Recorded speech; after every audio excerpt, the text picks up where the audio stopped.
What's up?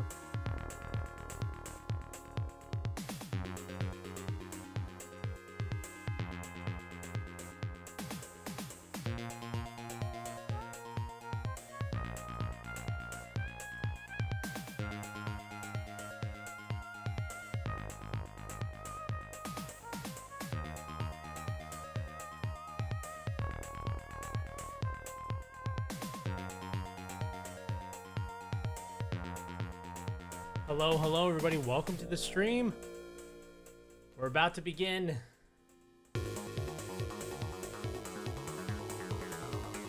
Hello.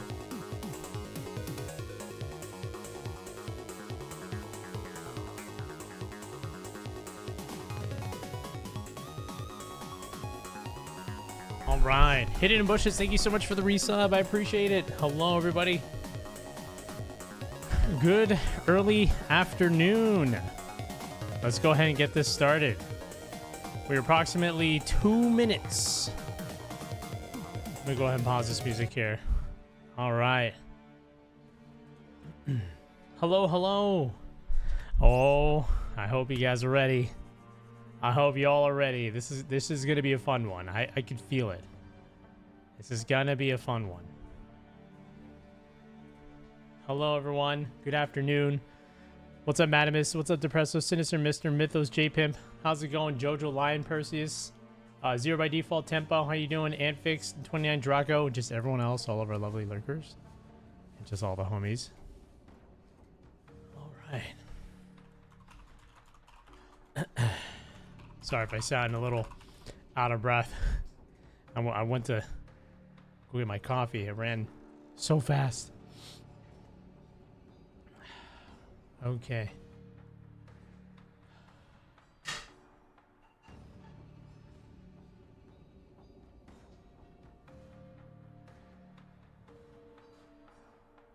Hello, everybody. Hello.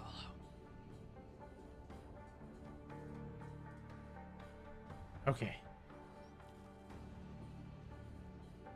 I gotta do the final post. Oh, I gotta move myself out of the way too. Excuse me.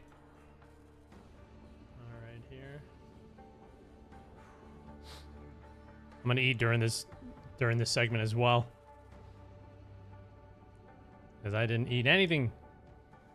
Okay, hold on to it.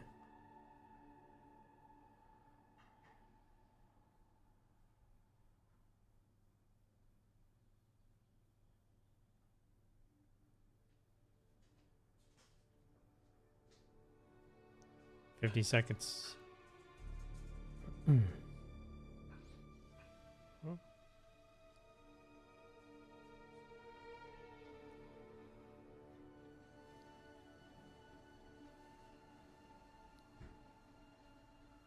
Let's see, two-part.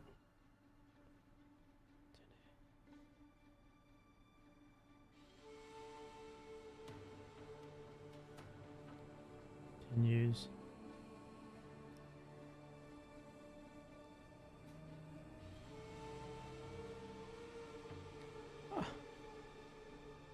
Okay.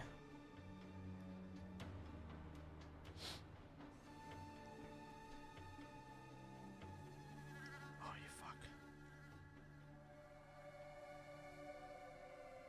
Hi, I'm Jonathan Rogers, game director on Path of Exile 2, and welcome to GGG Live. It's starting. We have a huge amount of stuff to share today, so it's going to be a good Also, one. before anything, it's huge. This is officially our sponsored segment of the stream. Very huge thank you to Grinding Gear Games for the sponsorship.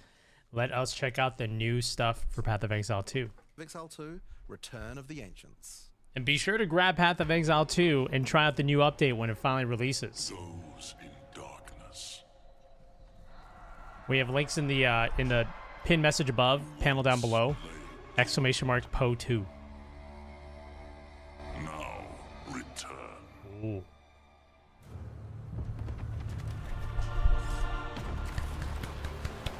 Yes.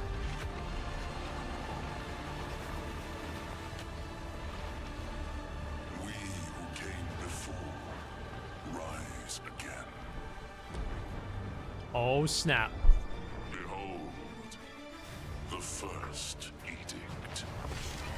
Ooh, oh, that's sick. New endgame quest, Origins of Divinity. Whoa. 30 new endgame areas.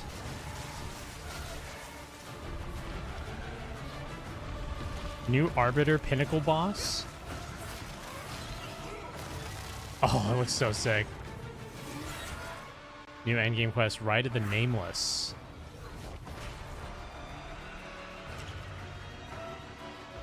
Ritual reworked.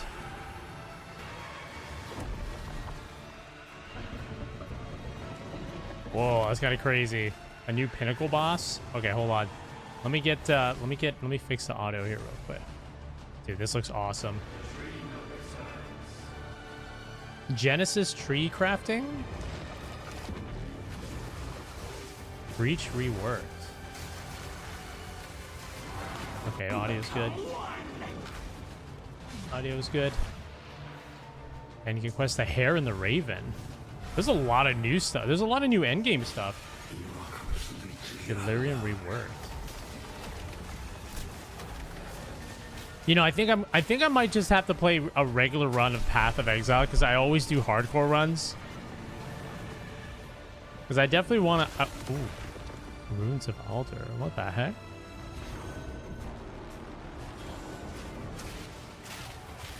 Because I want to see all of this in my game. Whoa, this is kind of Expedition rework.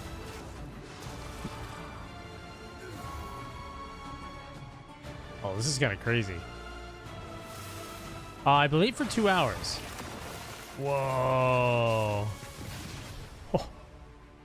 Hunt like it's your last. Continue the search. See what you can find. Atlas classes. Vol Temple to Core. Bro, this this looks crazy. The Atlas Abysses? Ooh. I was always curious about the Abyss section of the game. 15 new bosses and pinnacles. Oh my god. New crafting systems.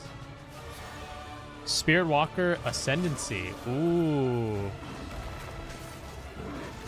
That's so sick. What the heck? Martial Artist? That's my class. That's my class. Let's go. 40 new uniques. Oh my god, I can't wait. Oh, we got some goods, man. We got some good content. Oh. Oh. So much.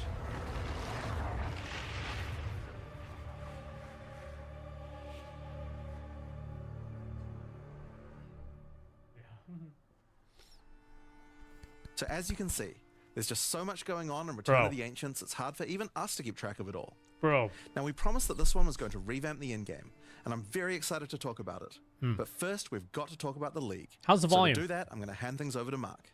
Volume good? Hi, I'm Mark Roberts, let me double check. Game Director on Path of Exile. I'm double checking. Now, for those of you who are new to Path of Exile, each time we release an update, we also release a new league. I got it.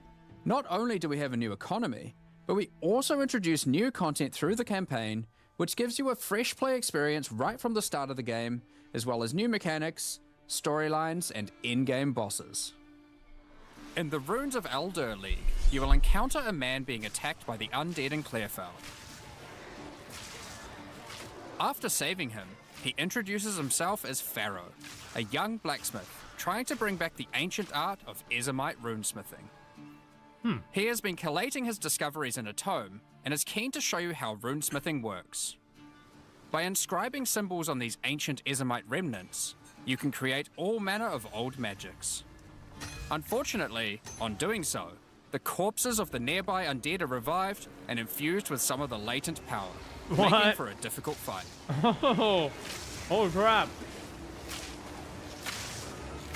I love that. After defeating these monsters, Pharaoh realizes that runesmithing is a dangerous business, and he is going to need the help of someone a little more martially inclined to discover these secrets. I love the risk and reward there. He lends you his tome and asks that you note down anything you discover when you return to him. In each area in the runes of Aldur Lee, and Kush, I'm not too sure. I'm not too sure. And as you approach it, you will notice that some symbols are already present, and some are waiting for you to fill them in. Okay. Depending on which symbols are already present, you will have different options for which items you can create using this magic. For example, if you combine Tempest and Lightning, you can create an Orb of Augmentation. Oh.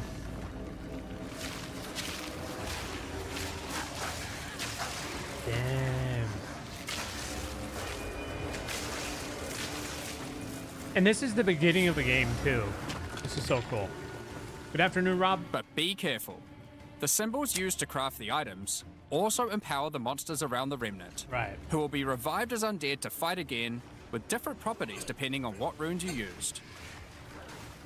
So, if you use a fire rune in your recipe, the monsters will be empowered with fire. Or if you use a moon rune, lunar beams will rain down as you fight the monsters.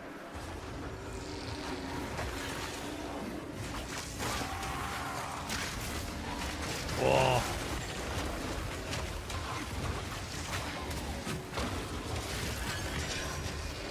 It's so sick. I love After it. the fight, break the remnant to receive the item you crafted. As you get higher level, you will start to find remnants with more slots for more runes, allowing you to craft rarer items. As the number of slots increases though, more waves of monsters will be added. With each wave being empowered by more and more of the runes. This is so cool. I love And the this fact. can get pretty dicey. Yeah. Because some of the runes can have powerful effects. I love the fact that this is not just a free upgrade. It's like, it's like another obstacle, but with rewards. Like the Oath rune, which will cause one monster to be nominated as a leader, spawning waves of minions. What? The leader itself will be invincible, but killing its minions will deal damage to it. What? Well, okay, that's kind of crazy. An invincible boss that only takes damage if you kill the minions? That's gonna be hard. Some recipes can get pretty large, requiring 6, Oh, corrupt style. I'm glad. I'm 7. glad. I'm glad to see that. Heck yeah. or even 8 runes. I'm glad. Thank you for letting me know that. Hell yeah. But don't worry, you won't have to remember them. Pharaoh's runecrafting book will record all the options, allowing you to simply pick which one you want to craft, given the existing runes that are already on the Remnant. To expand your knowledge and to allow you to craft more items, Pharaoh has asked that you keep an eye out for signs of runic magic around Rayclast. Okay. He wants to document anything you find in order to rediscover the secrets of Ezomite runesmiths of old. Yeah, this is a free update. The first of these can be found in Ogham, and reveals to you an ancient secret, buried deep underground. The runic magic which the Ezomites believe to be their own is actually of Kalguran origin.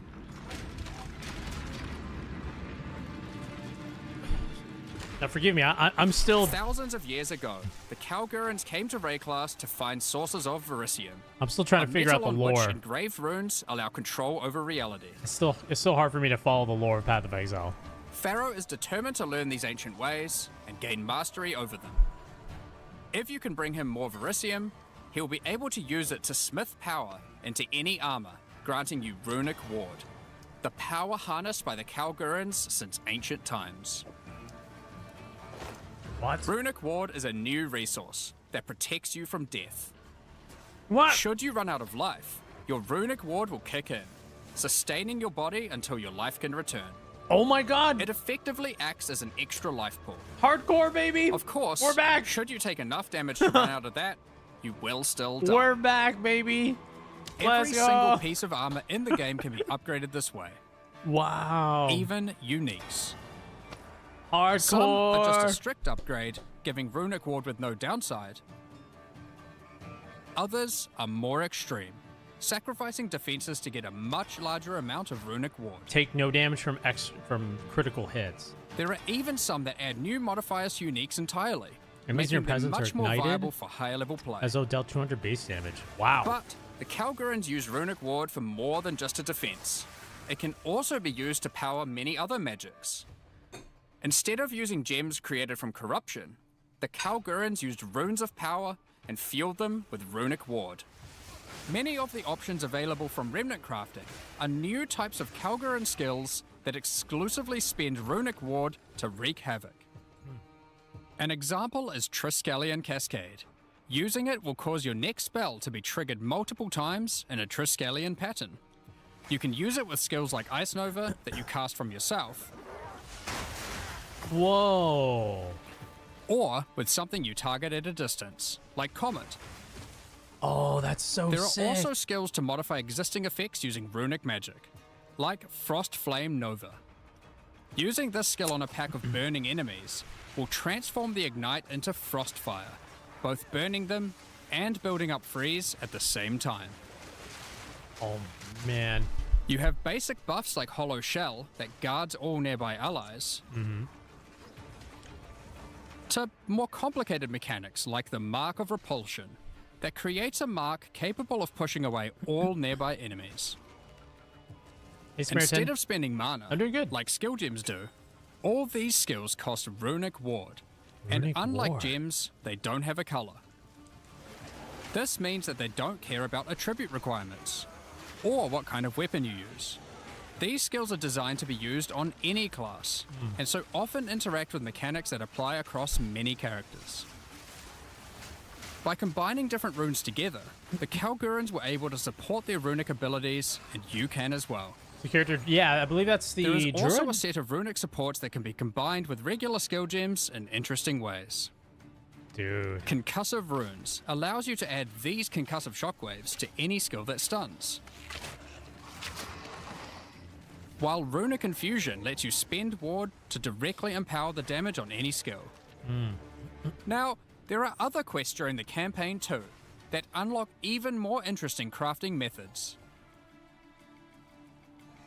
Buried deep in the jungle in Act 3, you can find the Mystic Refuge, containing even more secrets for Pharaoh to learn from. Using this knowledge, he gains the ability to reforge unique weapons. With this technique, many low-level unique weapons can be upgraded to do significantly more damage. Ooh. Now, we've been able to take a bunch of uniques that had interesting modifiers, but were not in-game viable, and give them a bit of a boost to get there. That's And it's not just damn. low-level uniques. All Kalguran uniques are able to be runeforged this way too, and they can Wow. do some pretty interesting things. Like Searle's Grit, a new unique, which when runeforged can get one of several different outcomes. Now, there is still so much more that you can craft with remnants. There are also 100 new runes, as well as many other new crafting currencies. What the This hell? is the runes of Eldur after all, and some of these runes have quite powerful effects. For example, this elemental conversion rune will convert all the existing mods on a non-unique weapon from one element to another. Using it, you could combine a weapon with all 3 elemental damage mods into a single element, making a weapon with massive amounts of cold damage. There is also a rune that lets you destroy your rune sockets to turn them into a dual socket on your item. And there are even crafting meta runes that can unlock new types of mods when used with regular crafting. For example, this Rune of Chronomancy will unlock a set of time-related mods to be crafted on your boots.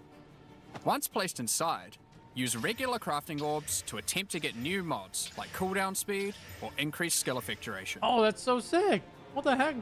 You can also create a new type of currency called alloys. Using regular metals alloyed with verisium, new modifiers not normally available can be directly crafted onto your items. Using imbued alloy could improve your ailment damage, for example. There are honestly so many options here that unlock all sorts of crazy crafting projects. So I think people will be experimenting with these for a long time. Once you get to King's March in Act 4, Pharaoh finally meets Danig, a real Kalguran runesmith. And riddled with excitement, he wants to learn how to merge modern Kalguran techniques with the ancient knowledge that he has found. From here on, Pharaoh joins in the Kalguran expeditions that Danig has been leading. With the ancient knowledge that Pharaoh brings to the table, the Kalguran expeditions that Danig has been going on will change significantly. For those of you who haven't played it, the Expedition League mechanic involves carefully placing explosives, uncovering the buried dead, and recovering Verisium from them. By choosing where to place the explosives, you can choose which kind of challenges you would like to face, or rewards you would like to claim. Interesting. Yeah, I haven't seen unlike this. before, expeditions now contain the remnants from Runes of Eldur, allowing you to do some specific crafts along the way using the new League crafting mechanic. One very important difference from the simple remnant encounters, though, is that the empowerments that the remnants grant apply to every monster down the explosive line for the rest of the encounter, stacking together. This can lead to some pretty extreme situations. If you stack too many remnants, you might be in for a fight beyond your abilities, but the rewards can be very worth it. Each mod on the monster is improving the items that they can drop. Interesting. Once you get to the endgame, you will find that the Atlas has changed substantially. To the south, you will now find the coastline of Rayclast, with the ocean beyond. King's March has not fared well after the Cataclysm, and lays in ruins. Rog's shop has been destroyed, but he is much more concerned about his wife, Gwennon. He would like to launch an expedition deep into the ocean to find her. And this begins a new major mechanic for expedition, exploring the ocean. Previously, a logbook was a single encounter. Now, using a logbook, you can send ships to explore an area of the ocean to the southeast, uncovering a range of islands to begin your search for Gwennon. You can hop from island to island, doing many new encounters. There are islands with expeditions, grand expeditions,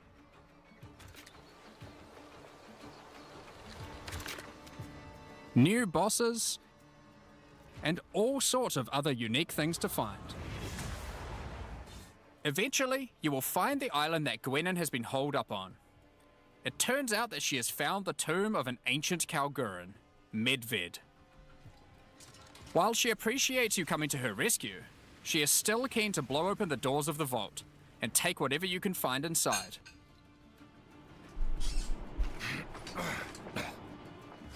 It's just a shame that Medved isn't as dead as you previously assumed. Whoa.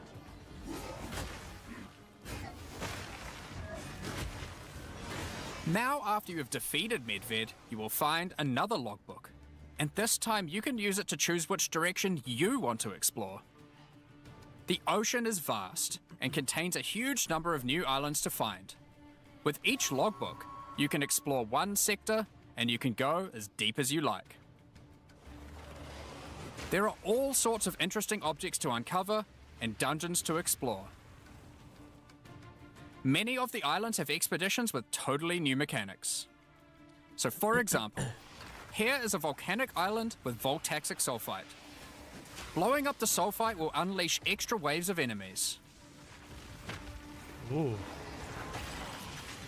But there is also this wall with a suspicious light coming from behind it.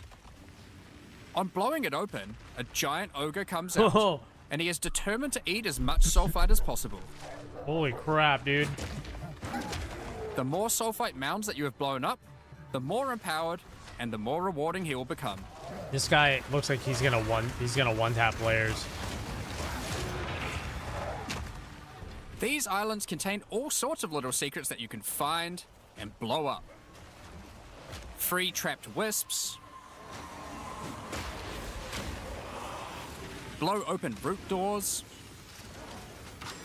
even raise ancient precursor technology. And of course, more bosses. There are more and further vaults to blow up, and one of them in particular is pretty important. The Tomb of Uhtred, the Star Drinker. Ooh. The Star Drinker. That's such an awesome title. Uhtred was responsible for calling down the meteors of Verisium, which the Kalgurans used to power their ancient magic. And upon defeating him, he calls down a truly gigantic one into the ocean nearby. Whoa. Oh, that was dope. On visiting it, you find that it is shrouded by a strange energy emanating from the Verisium core of the meteor within. There is something growing in there, and it can't be anything good. In order to gain entry, you're not gonna show us. Danik suggests that the Triskelion Flame, an ancient Kalguran artifact that can absorb and cancel the effects of Verisium magic, could be used to enter. But to find it, you will need to locate the Tomb of Olroth, leader of the Knights of the Sun. Defeat him and gain access to whatever eldritch nightmare is growing inside. Eldridge? Did I hear that right? Now, we're not going to spoil the boss, but one thing you should know is that the Verisium that makes up the core of the meteor is of a quality that has not been available for millennia. Bringing this to Pharaoh and Danik should allow them to forge some objects of power, the creation of which has been lost to time. So that's the League, and there is a lot going on. To sum all that up, there is a new encounter with over 30 new monster types and over 30 new rune modifiers to enhance them. You can create more than 100 new runes to craft your gear, as well as dozens of other new currency items. And there are new quests added to the campaign to unlock even more new crafting options. Rune forging armors, upgrading uniques, dozens of new Kalguran skills and supports, tons of new islands to discover by exploring the ocean, 5 new bosses, including a new pinnacle boss, and a bunch of new uniques to top it off. Dude. But there is still a ton more to come. It's time to talk about the massive changes to the endgame. But for that, I'll hand it back to Jonathan. Now, as Mark hinted at before, the endgame atlas is very different now, and the ocean to the south is the least of the changes. The entire area around your starting location is now teeming with new questlines and things to discover. Will you investigate the strange forest to the west? The cracks in the earth to the east? Or perhaps visit the ruins of a Val city in the north?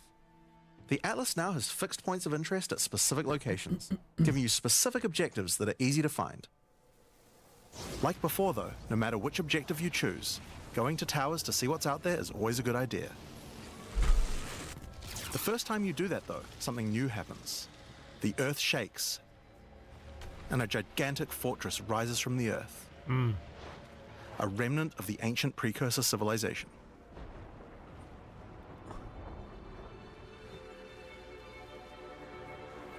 The cataclysm of the beast has caused an ancient protocol to be invoked. Should corruption ever take hold to this degree, the world must be scoured and purged of corruption. You will need to make your way into the fortress and activate the gates. Gain the keys to reach these ancient precursor weapons, and disarm them. But this will be no easy task. The fortress has many areas to explore and many new things to find. You will power up ancient machines, fight new and deadly foes, discover many new areas, and uncover some dark secrets. Now, the Fortress is the first of the new full endgame storylines that we're adding in 050, and there's a lot going on with it. But not only that, it has some pretty cool new mechanics as well. The areas inside the Fortress are special. Many of them have new mechanics or rewards that they grant. Like this map, where all the rares are contained in essence crystals. Or this one, which replaces all monster packs in the area with strongboxes.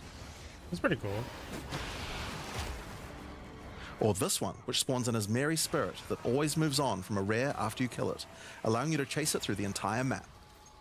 Yeah, I remember that one. That one got me killed a lot, actually.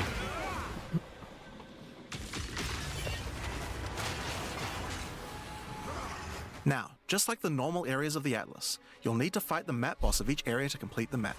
But unlike a normal map, the ones in the fortress each contain precursor nodes after the boss, and activating these nodes will give you points for the new and improved Atlas passive tree. Now, we had an Atlas passive tree before, but it was one of the areas of the endgame that just wasn't up to scratch. The Atlas tree now works quite a lot differently. Interesting. We have significantly upgraded the kind of mechanics that you can find on the Atlas tree. Is this just halfway to 1.0? Maybe. Like this one, that gives a chance to make rogue exiles you fight retreat from combat and move to an adjacent map. Before you fight them again, they'll upgrade their gear and come back with a grudge this time. There are also a lot of nodes that combine mechanics together in new ways, like this one, which lets Ismeri spirits possess strongboxes. All the regular monsters that come out of them are touched by the spirit, and the rares are all possessed, giving you some incredible loot potential. That's possessed chests. Nice. You get points from every single area you complete in the fortress, and unlike before, that means you can allocate the entire Atlas tree. Yes, this whole tree can be yours. This change is pretty important, since it allows us to be able to create many types of bonuses that we wouldn't have been able to create before. Another skill Like tree, this you one, say? which gives a chance for cities to be invaded by another faction, and can even allow it to contain 2 faction leaders, allowing you to get 2 crisis fragments. If we'd done this kind of thing in the old tree, we would have wanted to spec into it before running a city map. Those are then 2 unspec act out of it bosses? before running anything else. At With this, full allocation, we can have cool bonuses like these. that's nuts. Obviously, we still want to make sure that you have choices that define your in-game Atlas build. So many nodes in the Atlas tree are now multi-choice. Everyone will get the node, but which bonus you choose to use is up to you. Do you want your powerful boss maps to contain more essences, summoning circles, or rogue exiles? But there's also nodes that contain more unusual things. So for example, on this node you can choose. Do you want to give a chance for shrines to instead be given to the map boss in the area, making them more challenging but dropping special loot?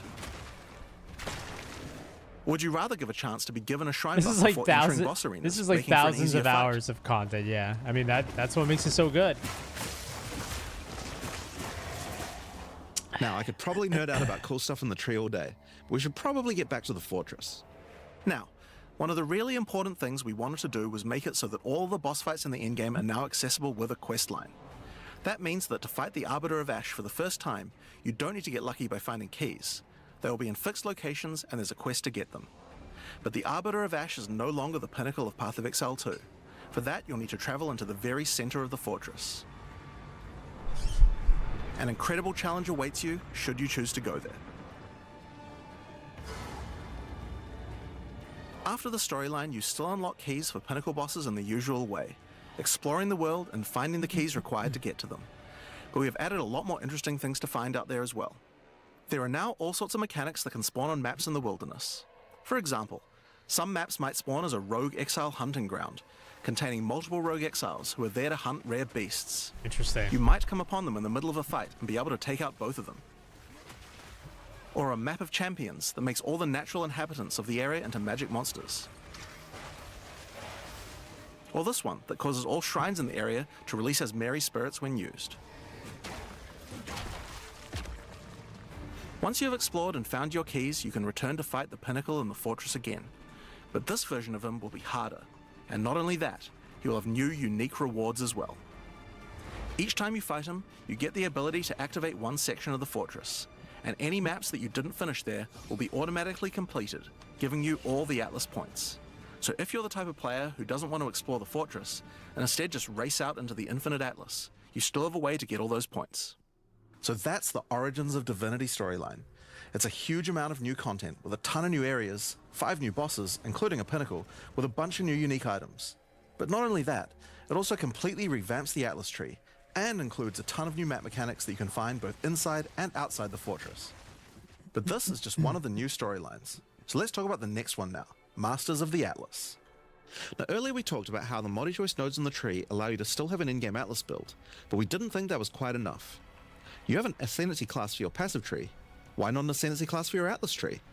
Well, that's where the Masters of the Atlas come in. Throughout Rayclast are many opportunities for those with the skills to find them.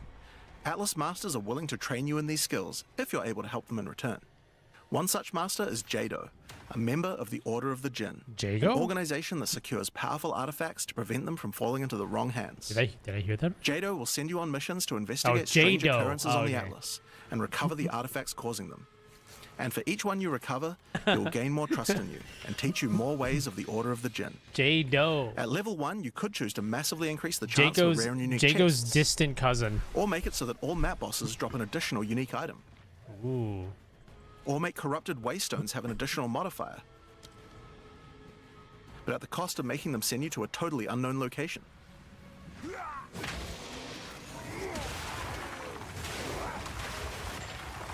Each mission you complete for Jado will unlock another row of abilities and give you another point to allocate, letting you choose how you want to specialize. But there are other masters too. For example, Hilda. Hilda is a member of a guild of monster hunters. She will send you on missions to assassinate specific deadly creatures around Rayclast and harvest their parts. In exchange, she will teach you her monster hunting skills, like this one, which adds a 25% chance to upgrade any map boss to a powerful version. Whoa. Or this one, which makes his Marian spirits no longer possess rare monsters, making them go for the unique bosses in the area instead. You might notice that many of the effects on these are both upsides Whoa. and downsides. What the So heck? Hilda, for example, can make it so that you only get one attempt when fighting pinnacle bosses. Oh my god. But in exchange for that, they always drop 2 uniques. Because of that, we wanted it to be easy to swap between them depending on what you're doing. As you unlock each master, they will appear on the side of the screen. Simply click whichever one you want to use to run the map, and all the bonuses you have selected for that master will be activated. This allows you to have a few different strategies that you can quickly pick between, depending on what you're running at the moment. Now, one thing that's been pretty obvious is that the endgame leagues we created when launching Early Access in 010 were not really up to the standard of the leagues we did since then.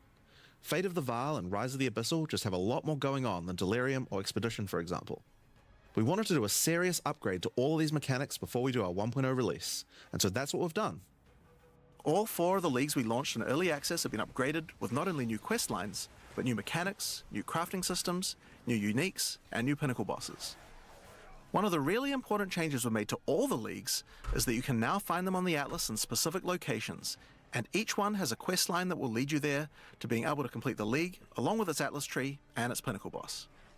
This is true even for the leagues that we didn't do major redesigns to. So let's use Abyss as an example. When you first encounter one in the endgame, you'll get a quest that leads you to the east, where you will find these mega abyss cracks in the earth leading away from the Well of Souls. All the maps along the cracks will contain abysses with special properties, Oh, that's and so mapping along these sick. cracks will close the Atlas scale abysses, giving you points for the Abyss Atlas tree. Nice. At the end of each Atlas Abyss, you'll find an Abyssal Depths, with the boss fight for one of the Abyssal factions, giving you a guaranteed way to fight them. And after completing all 3, you'll get a key for the Well of Souls, allowing you to fight the Vessel of Kulamak. This kind of thing makes an in-game league so much more friendly for new players, giving people obvious goals and a guided experience to complete them. Alright, so That's let's good. talk about the first of That's the good. upgraded leagues, Delirium, and its new storyline, The Hare and the Raven. As you may remember, during Act 4 you were tricked into releasing an ancient entity from a Karui prison known as Tangmazu, the Raven Trickster. Tangmazu delights in breaking the minds of those who step through his mirrors, and when touching one, he will attempt to destroy your mind with twisted abominations generated from your worst fears. Ooh. In Return of the Ancients, the first time you approach one of his delirium encounters in the endgame, you will find Elder Maddox locked in a trance. His mind is trapped in one of Tangmazu's delusions, and you will Whoa. need to free him.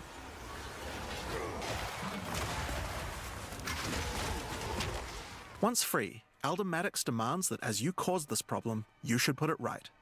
He asks you to travel west to the Withered Willow, the location he believes that Tangmazu first gained his powers. But be careful. As you travel there, the Raven Trickster will attempt to break your mind. Each map around the Withered Willow features delirium encounters. Now this Mirror is of more of a simple Delirium. quest upgrade. The mechanic of delirium has been overhauled and expanded. At the bottom of the screen, there is now a bar that indicates how deep into delirium you are. You can see which direction leads deeper by looking at the fog, and the deeper you go, the more challenges you will face. By looking at the bar, you can see how long you have until the delirium ends. And you can also see special encounters that you will face if you're able to go deep enough into the fog. At the end of the bar is always the boss of the map, but we now have a variety of other encounters that you might find as you explore the horrors of your own mind. For example, you might encounter a purple mirror shard that when shattered will cause all the enemies to become more nightmarish. After hitting this, you'll notice the delirium demons are enhanced, significantly more powerful, larger, and scarier in general, along with more rewards. Or should you encounter a red mirror shard, you'll be sent into the depths of your mind.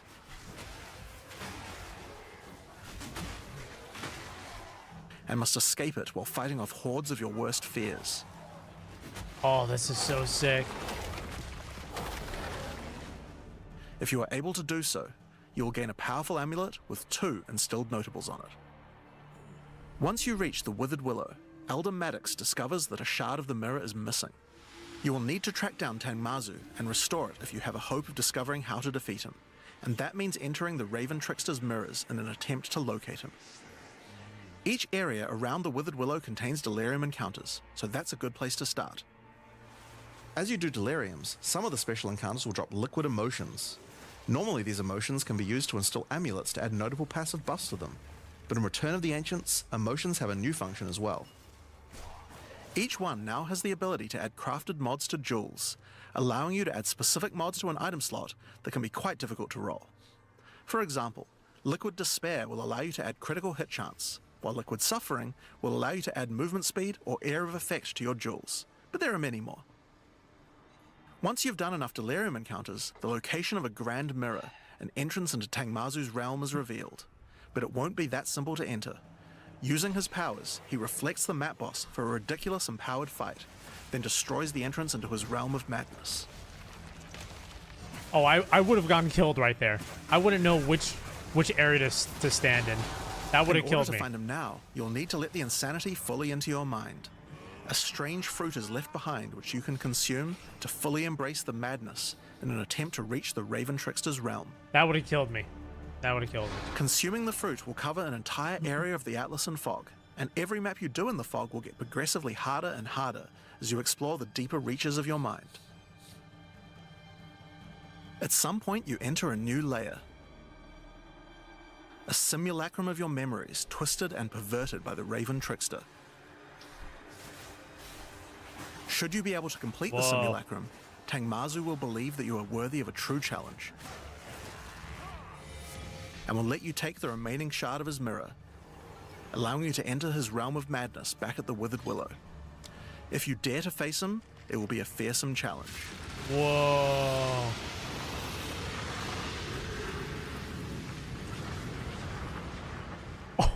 So, that's the new storyline of Delirium. As you can see, it's not only a quest line, there are new mechanics, new crafting options, and new boss fights. That was sick. But one question you might have is, what happens after? Yeah, what happens Well, after? once you've completed the story, Grand Mirrors will start appearing on the Atlas sometimes after completing Delirium encounters. Okay. After doing the Grand Mirror, you can select where on the Atlas you want to do your fruit-induced drug trip and get another key to fight Tangmazu. But Fruit-induced this time, drug the fight trip? will be quite a bit harder. And not only that, the fight will be able to drop a bunch of new uniques that were not available in the questline version. We'll show some of those later. After Dang. doing a Grand Mirror, the decision of where to spread the fog can be important, because there are some potent emotions that only come from certain map bosses affected by Delirium this way. Like all emotions, they can craft special mods onto jewels, but these potent emotions can create mods that you can't get any other way. So for example, Potent Liquid Melancholy is an emotion that can only come from human bosses, and allows you to add a variety of on-hit effects. Also, you might want to try instilling amulets with these emotions. They could have some interesting effects, with some powerful notables that do not normally exist on the tree. Like Storm's Rebuke, which makes armor break boost your cold and lightning damage. Ooh. But also notables from a clearly deranged mind, like Calm's Blessing. This skill allows you to ancestrally boost fire spells after using a Warcry. How about using an Ancestral Flame Blast? Whoa. Now, just like sick. before, you can also upgrade the League by getting points for a dedicated Delirium Atlas tree. But this now works in a much better way and has much cooler effects. The maps in the Delirium area of the Atlas give you Delirium passive points for completing them, so it's easy to see how to progress. Some nodes will add new types of mirror shard encounters to your Deliriums. Like this one, which will pause the Delirium for some amount of time, allowing you to more easily get to higher depths. Or this one, which adds extra delirium modifiers to monsters when you pick it up. There are also nodes that can add new types of drops, like this one, which modifies simulacrum encounters to add special liquid emotions, which can craft time-lost jewels. And nodes that apply to the Atlas mechanics of the League, like this one, which causes the Grand Mirror to spread delirium fog over a larger area of the Atlas, potentially containing multiple simulacrums. Alright, so that's the changes to delirium.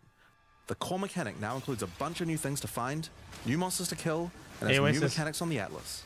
It also has new crafting system for jewels, and over 20 new unlockable notables for amulets.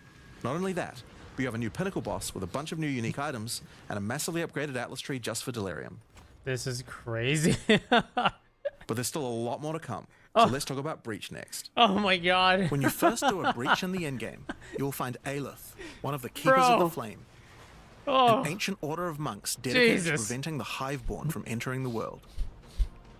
As you seem to be a keen slayer of demons, Aelith would like to recruit you to the Order and asks that you travel to their monastery to the south. On the way there, you'll start to encounter more breaches, and will notice one of the first changes to the breach mechanic.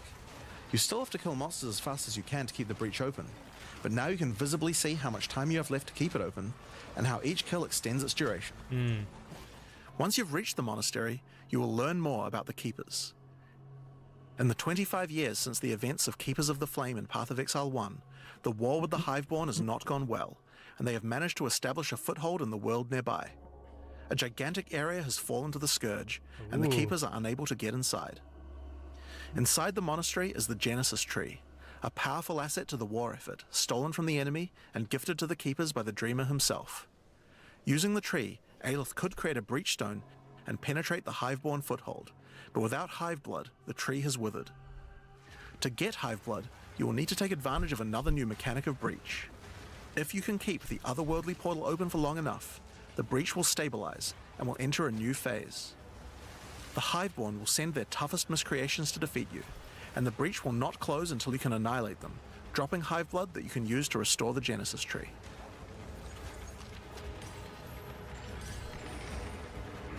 In some cases, you may even attract one of the deadliest foes the Hiveborn can offer, a Marshal of Zesht. These monsters also drop womb gifts, and if you take these to the Genesis Tree, they can be used to craft items to help you in the war against the Hiveborn. Given that 25 years have passed since the beginning of the war, the tree has grown and withered many times, but with each cycle it learns and expands its abilities. When you first open the Genesis Tree, you will notice these holes into which you can place your womb gifts. Each womb gift can be used to create a different type of jewelry, and must be fertilized with Hiveblood. So for example, you can place this amulet womb gift into the tree, and it will give birth to a random rare amulet. But the Genesis Tree is capable of much more. As you continue to feed the tree, its branches will regenerate, and allow you more and more control over what kind of items it will birth. My god. So for example, this branch of the tree will allow you to control which base types of amulets can be birthed. Holy. And as you go deeper, it will even allow you to create new base types that you can't get anywhere else.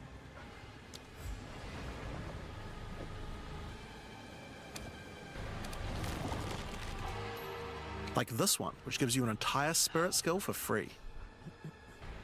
Or this one, which has a rune socket in it.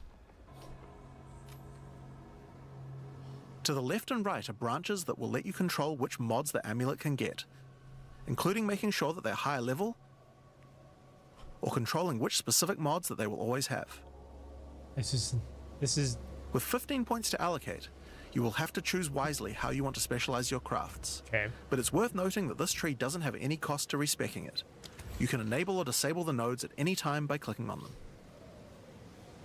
On rings, we've also added some really interesting new crafting options as well. You have a bunch of new base types like these, but you also have entire new classes of mods that can be added. The right-hand branch of the ring tree adds an entire new set of caster mods to rings. From basics like extra elemental damage for spells, or more niche options like this mod that increases the rate you gain seals for Unleash. Okay. Oh, I'm kind of blocking it, sorry. And on the left-hand side, you can unlock an entire new set of mods for minion characters. As you can see, This stuff is actually pretty important, we're good. because casters and minion builds didn't have as many slots with interesting item crafting compared to attack builds. The Genesis tree narrows that gap. There are also trees for belts and currency. I won't go over them too much here, but there are all sorts of goodies in these too, like being able to create new catalysts for jewels, or a belt that gives lightning damage. What? Once you've done enough breach encounters, you may finally get a womb gift capable of birthing a breach stone. A breach stone. Ooh. And you can then use it on the Hiveborn incursion.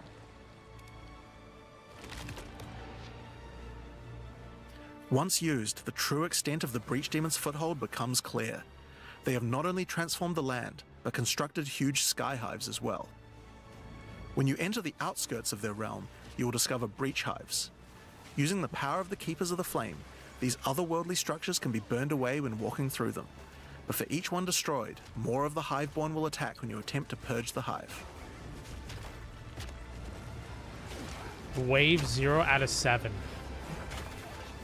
Freeze and hinder. Oh, wow. These encounters are particularly rewarding for womb gifts. They're like affixes so on the you'll want to ground. do as many of these as you can. But your real goal are the sky hives deeper into the domain. These twisted creations are securing the demon's entry into our world. Inside the very center are the Breach Lords Tool and Ash, and you'll need to defeat them if you want to get rid of the foothold once and for all. Oh. Now, once you've completed the questline version, there is still more to do. You will find other breach domains on the Atlas randomly in your travels. For each one, you will need to find a breach stone, destroy the sky hives, and defeat the Breach Lords. That was Ash. That was Tool. And doing these encounters is what will give you access to fight Zesht, the existing Breach Pinnacle boss, which you can access by communing with the Dreamer himself inside the monastery. While completing the questline for Breach, you will also be gaining points for the Breach Atlas tree, and there are a lot of cool new options here. This node will cause Breach hives to spawn outside of the Hiveborn domains on the Atlas. And this one will give Aelith additional abilities that you can use while attacking a hive.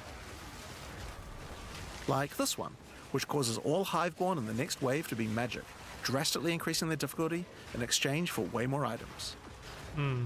There are also nodes that allow you to control your rewards, like this one, which adds a set of new lineage supports to the Marshal of Zesht. Or this one, which lets you control which womb gifts you will get. There's also some nodes that affect the Genesis tree, like this one, which will cause Zesht to drop his head, which when returned to the Genesis tree, will grow a grasping orchid on the side of it. You'll have to experiment to find out what this thing is good for. Putting rings on its fingers seems to make it happy. What? So that's a rundown of what you can expect from the new Breach questline. There's a new stabilization mechanic for breaches, hive encounters, and Hiveborn incursions on the Atlas. But you also have a huge new crafting system and new bosses as well. Alright, so let's talk about the Rite of the Nameless storyline next. When you first complete a ritual in the endgame, Aoife, a lost spirit, will appear. She appears to need your help, but isn't able to communicate more than a few words, beckoning you to come to the Wildwood. Like the other leagues, Ritual now has a place on the Atlas to call home.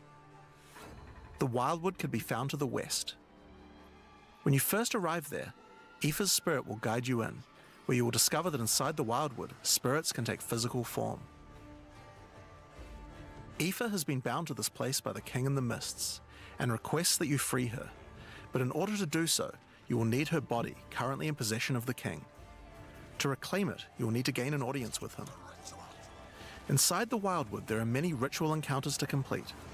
Like before, in each area, triggering rituals will resurrect the nearby bound monsters to attack you, and killing the monsters will give you tribute. In addition, each ritual you do in the area will add the monsters from the previous ritual, making the encounters much more challenging the more rituals you complete. Once you've completed them, spend your tribute to get items. Now, an important change to the rewards of Ritual is that all the items in the reward window are now uniques or omens, making this league's rewards much more valuable than before. In order to gain an audience with the Nameless King, you need to sacrifice tribute to him. Any remaining tribute you don't spend can be sacrificed this way to fill up this bar. Once you have enough tribute for an audience, return to the Wildwood to divine his location with the Nameless Shrine. His location will be revealed deeper in the Wildwood, and you will need to make your way to him, kill him, and get Aoife's body. Using her body, you can attempt to release her spirit, but this is when you learn about the true threat of the League. The Wildwood is built on top of an ancient prison. The King in the Mists didn't gain his power out of nowhere.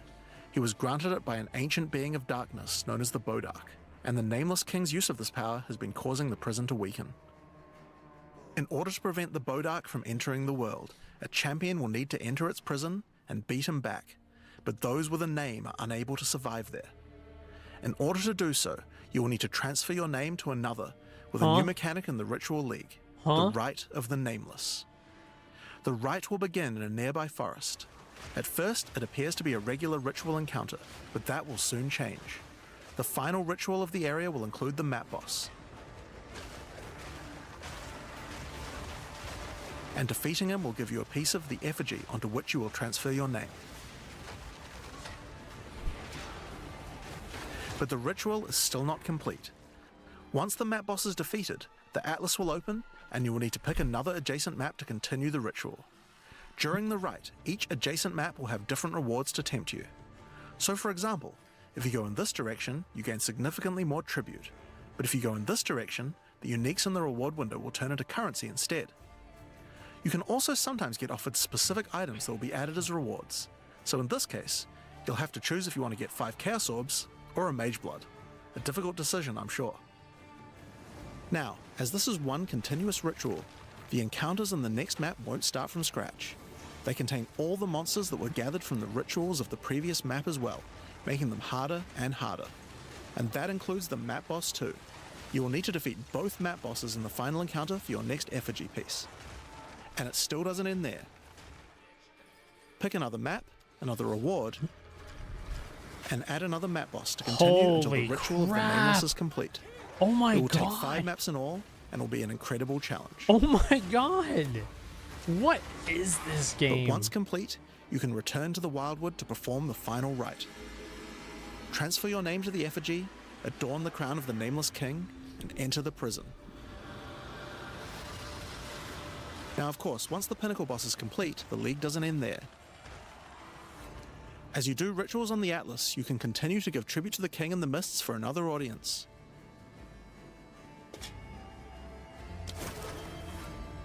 Pick another forest to begin the Rite of the Nameless once more, and this time with a harder Pinnacle boss and new unique items to find. Of course, we've also significantly upgraded the Ritual Atlas tree. Get points by completing maps in the Wildwood, and you'll be able to unlock some pretty cool nodes. Some of them affect the Rite of the Nameless, like this one, which extends its duration. You thought fighting 5 map bosses at once was hard? How about 6? Oh my god. Or this one, which makes maps during the rite have more reward mods, often having 2. You also have nodes that allow things to combine with other content, like this one, which gives a chance for rituals to be created inside summoning circles, adding a random boss to the ritual encounter. Ooh. There is even a node which adds a new type of possible ritual, the Audience with the Queen, which causes the Bride of the King to sometimes appear. Okay, so that's ritual. But let's have a look at what this means for endgame content as a whole for Path of Exile 2. When you include the expedition changes made by the League, we have a total of 5 new in-game storylines, each of which has a hub, crafting systems, areas to explore, NPCs, and a pinnacle boss as a capstone. Not to mention the Masters of the Atlas storyline as well. But more importantly, you now have immediate quests as soon as you arrive at the endgame, and goals with obvious progressions that you can see how to finish. Each in-game questline has a progress bar that you can pop out from the side of the Atlas screen at any time that shows you how far through you are, and buttons that will take you to the hubs for them. Overall, it's just a way better in-game experience with a significant number of fun objectives to complete. But just in case you didn't have enough goals, we did have one other thing that you might want to complete this league. These are called challenge leagues after all. Where are all the challenges? Well, players of Path of Exile 1 will be used to the fact that each league comes with a series of challenges that you can complete in order to prove that you are indeed the best. We haven't done these yet in Path of Exile 2, but it's time to change that. Oh, okay. If you're able to complete them, you'll earn pieces of the Knight of Elder armor set. Opening the challenge screen will show you a series of 8 challenges. After completing each one, anyone in chat or in the forums will be able to see your prowess. Ooh. In addition, you'll get a statue to put in your hideout showing anyone you trade with how many challenges you've completed. You'll earn the first piece of the armor set after doing 2 challenges, and the full armor set after completing all 8. So that covers all the content you'll encounter in Return of the Ancients. But what about some new tools to fight against these new pinnacles with? Well, we also have some new Ascendancy classes as well. Yes. But to introduce them, I'll hand you guys back to Mark. I want to see the martial arts As one. Jonathan said, we have 2 new classes to show you today. Okay. The Spirit Walker and the Martial Artist. Yes. Let's start with the Huntress's new class, the Spirit Walker. The Spirit Walker has developed an affinity with the Asmerian animal spirits. She is able to infuse the power of multiple spirits at her choosing. Whoa, that was On the sick. bottom part of the class, you will find paths for each wisp you would like to commune with, be they primal, vivid, or wild. Okay. Each one can give you different abilities that align with the stag, owl, or bear. Each ability gives you a method to become possessed by wisps of that type, and a new ability when you spend them.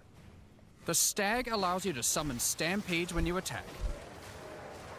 The owl grants boons in the form of their feathers, which adds extra projectiles and enhances the projectile speed of your next skill.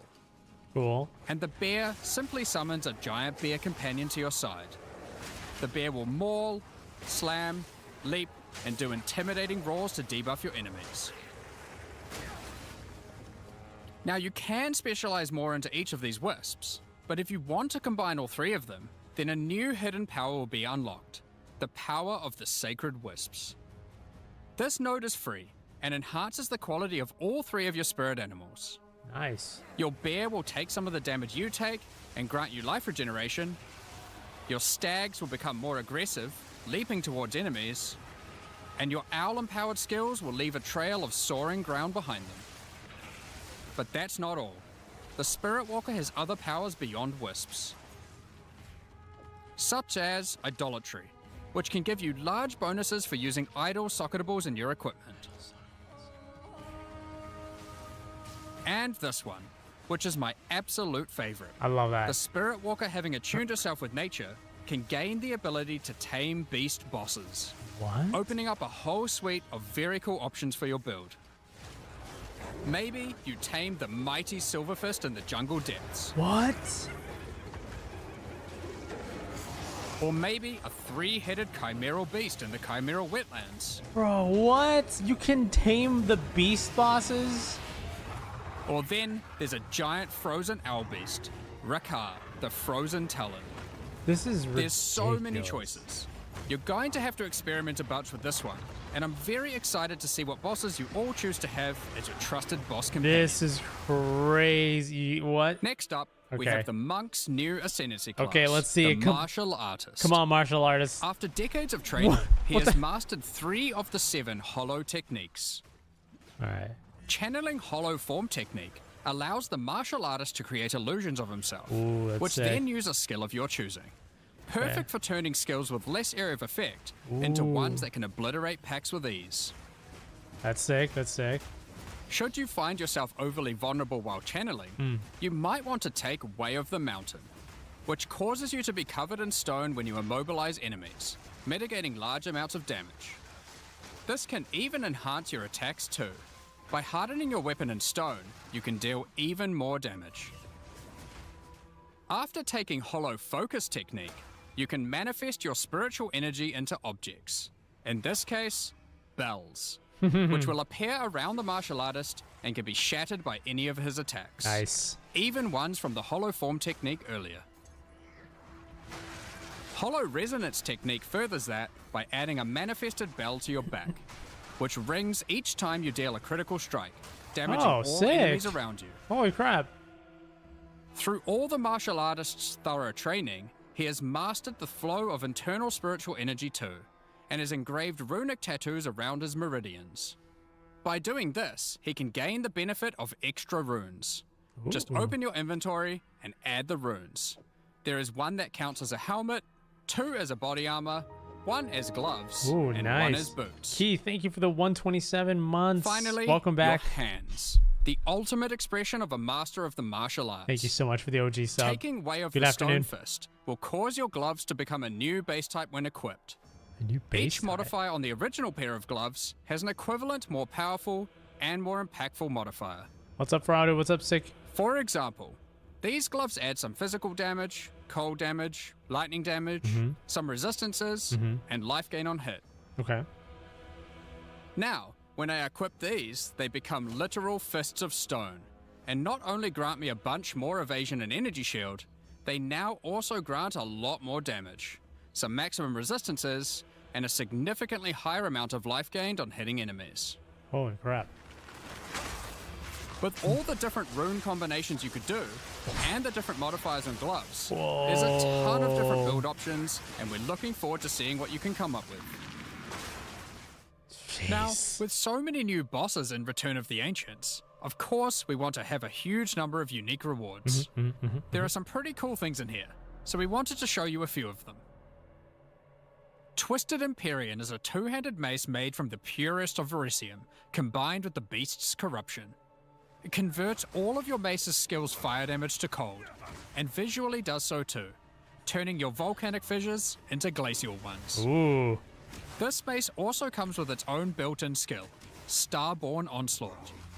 Using Glory, you can leap backwards, throwing your mace at the ground, creating Verisium fissures, before calling behind it a storm of cold metallic bolts from the stratosphere. That is sick. Oh. Next, we have Eventide Petals, an amulet that not only grants runic ward, but also comes with its own reservation skill, Midnight Zenith. This skill causes your critical hits to grant Arctic petals that hover around you. Ooh.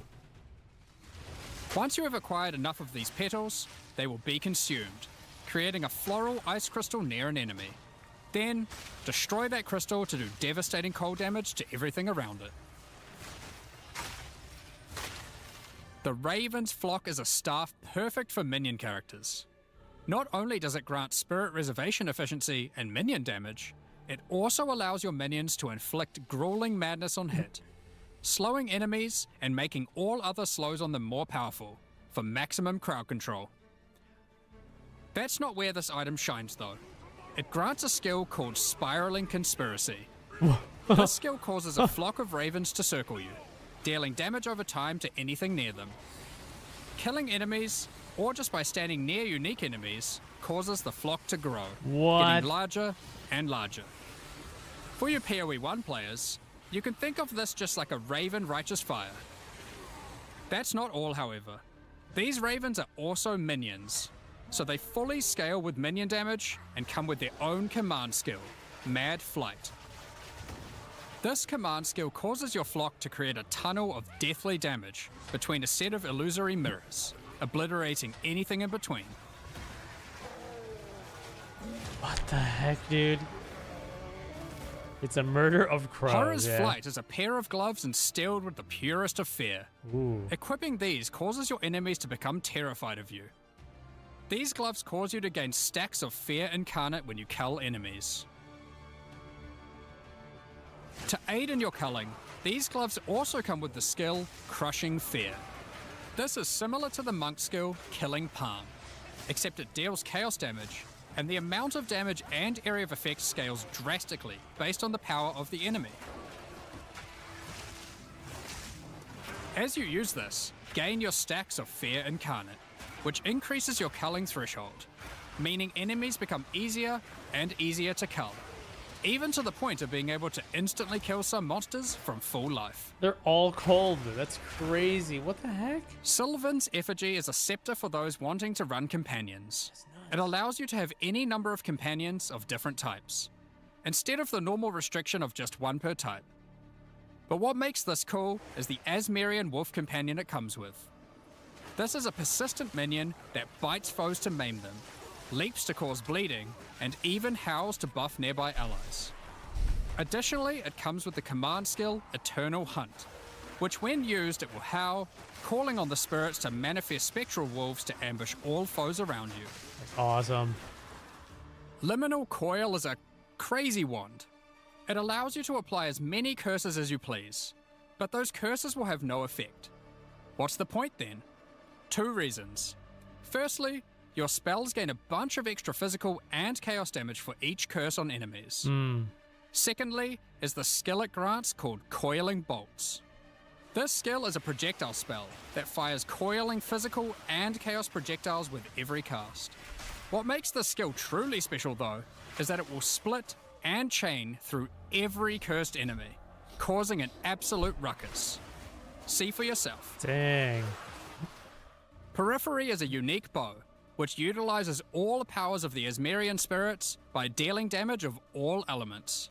I love And that. all elements can cause all ailments. My build is usually just like Coolest thing mixing about as many this bow, elements as however, possible. is the Asmerian Swarm skill. These are minions that are summoned when you kill enemies.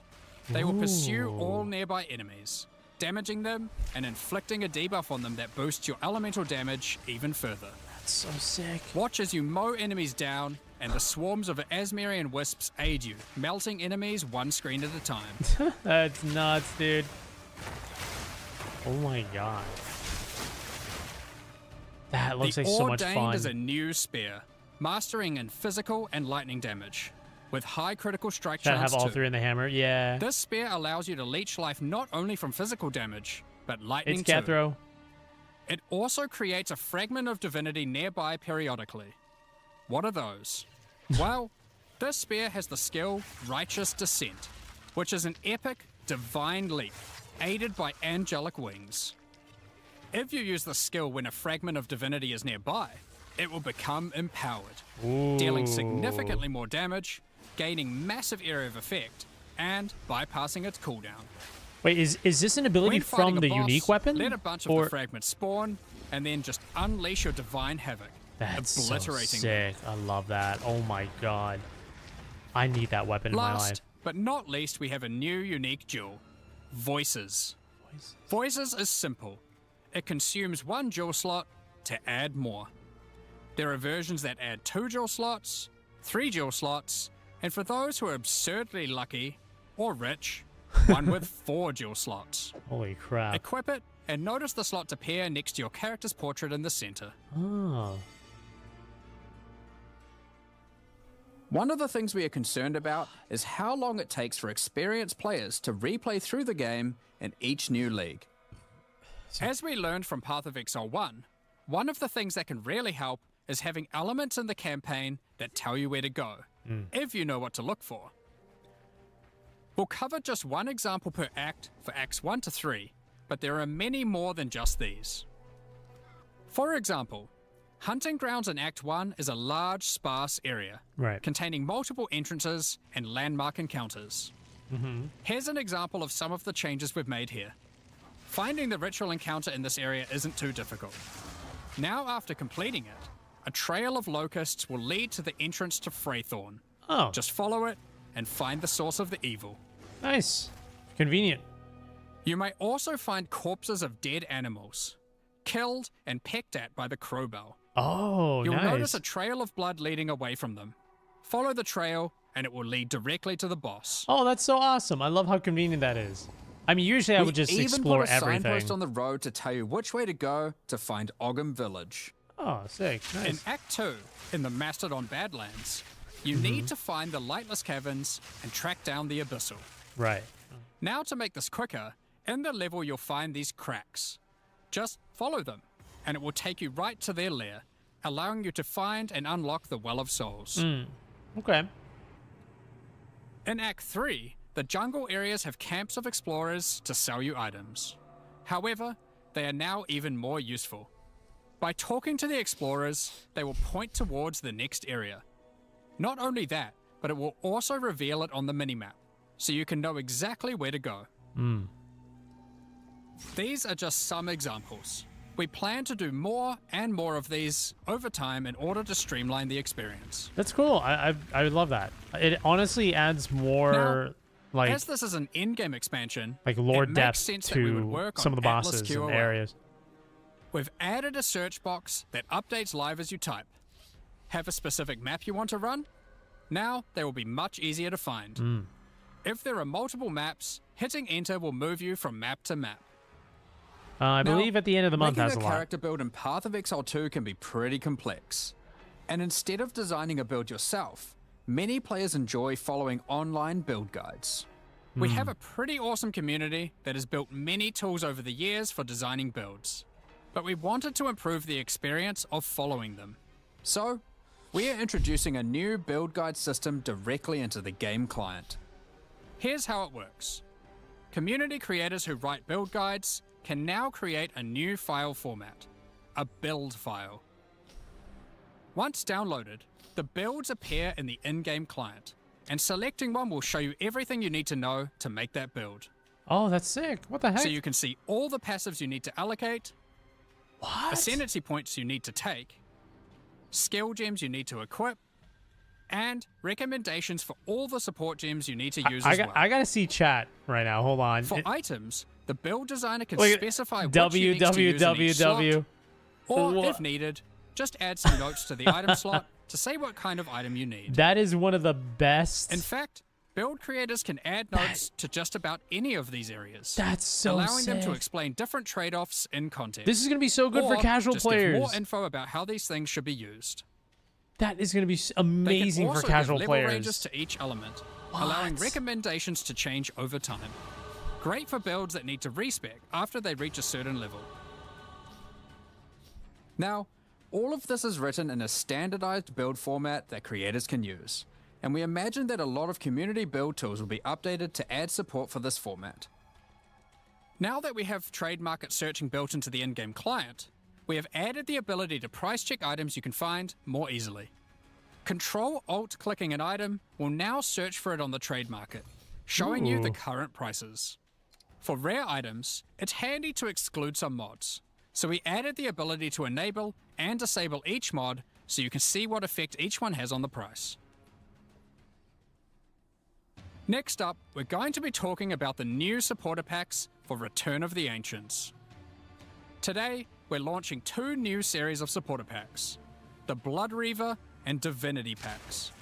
Each tier contains the pack's full face value in points, alongside several exclusive microtransactions. As always, the microtransactions in these packs are purely cosmetic and do not affect your character's power or progression in any way. Take my money. The Blood Reaver series of Take my supporter money. packs contains 6 exclusive microtransactions. Trying to gear games, take all of Let it. blood fuel your bloodshed. The Exsanguinator weapon effect draws the blood of enemies you've slain and funnels it into your weapons. Turn the appearance of your endurance, frenzy, and power charges into orbiting globules of blood with the Blood Reaver charges. So sick. While your charges are active, these blood orbs will grow in size when you absorb more blood from nearby enemies. There are options to have pure blood charges, or charges that still display which kind of charge they are at their core. Oh my god, A that's so taste cool. for blood doesn't negate a taste for style. The elite Blood Reaver armor features crimson leathers and golden accents to set yourself apart from uncivilized leeches. It also features a back attachment, fashioned out of the wing of a colossal bat. Alongside every Blood Reaver is their trusted gargoyle pet. In true gargoyle fashion, they take the form of a stone statue when you are idle, leaping into action when Nice. you're on the move again. What good is immortality if you don't have a vast mansion to come home to at the end of the day? The Eternal Blood Reaver supporter pack contains the Blood Reaver Manor Hideout. This exquisite 2-story estate features an organ, a grand dining table, Oh. and cages for your visitors. You can alter the walls to create as many or few rooms as you like. What the heck is...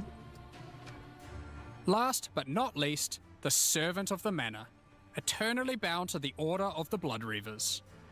This henchman will manage your store, so you can spend more time spilling blood.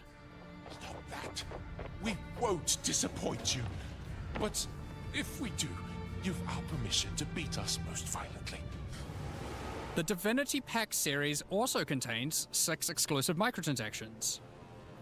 Call on Divinity to aid you in eluding enemy hits with the Divinity Dodge Roll effect. Ooh. As you sprint, actual divine lightning wings will form out of your back, leaving a trail of radiance as you engage or escape from combat. For situations that are too dicey, call on the gods above to send down the Storm of Divinity portal to create a safe passage for you to retreat through. Adorn yourself with the Knight of Divinity armor set, a highly revered attire only bestowed to those deemed worthy for the divine cause. Equipping the Divine Surge character effect empowers you with a storm of divine energy. Using skills causes the storm to burst from your character, spilling raw divinity into the area around you. The Arbiter of Divinity wings are the final piece remaining to emphasize the force divinity has over this realm. This ancient precursor machine was found locked away in a highly guarded vault. Its original purpose is unclear, but it has been altered to fuel your maps using the pure, everlasting divinity within the statue. The pillars surrounding represent how many portals you have left for your map. This map device also tracks your progress as you complete the new Origins of Divinity storyline, added this expansion. Additionally, all microtransactions from the supporter packs will be made available for use in Path of Exile 1. On release weekend, we will also be releasing the Return of the Ancients mystery box, which will contain 2 armor sets, a set of map devices for your in-game adventures, a new tracking scroll that records the amount of currency you've gained from the currency exchange or your shop, and much more, like a set of finisher effects and affinity stashes. That's not all, however. The Fragment Stash tab is finally coming to Path of Exile 2, and with it comes some tabception. Inside this one tab, there's a tab for your various boss key fragments. There's also a tab for all your precursor tablets, with each type of tablet getting 6 tabs of storage. Finally, there's a tab for your Djinn barriers and inscribed ultimatums, both of which get their own 6 tabs. That's a lot of tabs. So that's everything in 050. This is by far the biggest update we've ever made to PoE 1 or 2. New in-game storylines, pinnacle bosses, So I think this means crafting we're systems, officially halfway to items, 1.0, right? ascendancy classes, and so much more. Now, because this update contains so much in-game content, we're doing significantly more testing than usual. For that to happen, we're taking a little longer than usual between the announcement and the release. Yep. 050 will be released in 3 weeks on May the 29th. 29th. With the patch notes being released on the Friday before that, on May 21st. But there's just one more thing to talk about. Now that the endgame is up to scratch, we have to start talking about our plan for 1.0 release. Okay. The feedback we've had during early access has been critical for making all the improvements that we'll be making to the game. At the same time, we had to create enough in-game content to make an ARPG that can call itself a successor to Path of Exile 1. Well, with 050, we now believe we have reached that point. And so this is going to be the last full-size league during early access. That's right. The next big update is going to be 1.0. Wow. Now, normally we would do our next big content release in August, but in the run-up to full release, our plans take a little longer on this one. Bro. As big as 050 is, 1.0 is even bigger. Oh, So we'll be launching 1.0 this year sometime after ExileCon. damn. But that doesn't mean we won't be doing updates in the meantime. In this final phase, we have a lot of things to polish throughout the game and balance to improve. I'm sure there'll also be feedback about the new endgame that we need to incorporate too. The difference is that the focus is not going to be on adding more content like the previous updates, it's going to be on improving what we already have. But we still want to encourage people to try out all the balance changes and improvements that we're making. So we're going to be running a few event leagues during this phase alongside each update. Think remixes of existing mechanics or features. And speaking of ExileCon, don't forget to pencil it in on the weekend of November the 7th in New Zealand. ExileCon is a gathering of our players, and a chance for us to showcase everything we'll be working on for both Path of Exile 1 and 2. And this one will be particularly important for us, since we finally get to unveil some of the coolest content that we've been working on for a while now with Act 5 and 6. Tickets for the in-person event are currently sold out, but don't worry, all the announcements and talks are going to be streamed online for all of you to watch. Now, I'm personally so excited for this. This is the year that PoE 2 comes out. The campaign is finally finished. It's been 8 years to get here, but we're finally near the finish line. And with that, it's time to move on to our live Q&A.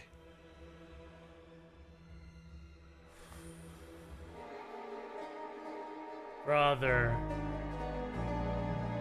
Oh my god. Jeez. I gotta say, freaking, let me just stand up right now and just A round of applause. Good to sit down for a nice long Q&A round of again, applause. once again today. We just had a teaser for Return of the Ancients expansion and its complete overhaul to just every single For thing. GGG. Endgame overhaul. The Ruins of Aldor League with the... My God. My goodness. What? Okay, now I knew it was going to be big, but this was overwhelming. Like, legitimately, it was overwhelming. And that's amazing. And this is half. Thank you. Okay. And this was half of. They're halfway there. Well, I mean, like they said that their game is going to get released after ExileCon. Bro, this game, I gotta say, it's quite intimidating. It is quite intimidating to see how much content there is. I think this is like the most I've ever seen in a game. Before we're able to get. Well, last time you guys teased This is the Druid and the Huntress beforehand. Right? This is the most I've ever Everyone, like, probably seen in the any secret game game. was having a sword in the breach stuff. This is gonna be sick. It's gonna be amazing. It's kind of funny. It is a shame, but it seems like you guys have kind of... Well, you keep raising the bar on yourself as far as possible. Brother, I don't think any other company comes close when it comes to like content patch. They are pretty much like the content kings. They're advanced technology that we haven't Right, okay, yeah, so we just don't understand. we're just going to learn how they work. Brother. Get on the map, aren't you? There's like a straight line, there's like some metal. Okay, I think we can pause this, but oh my gosh. So again, on the 29th is when Return of the Ancients gets released.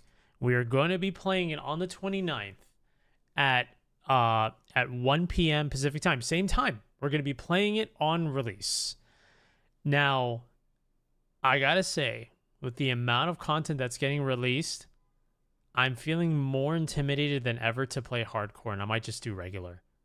Now, I can't imagine playing hardcore on all of that extra content. I think for me personally, I think it'd be way too scary. Way too scary because there's just so much to do. Oh, wow, dude.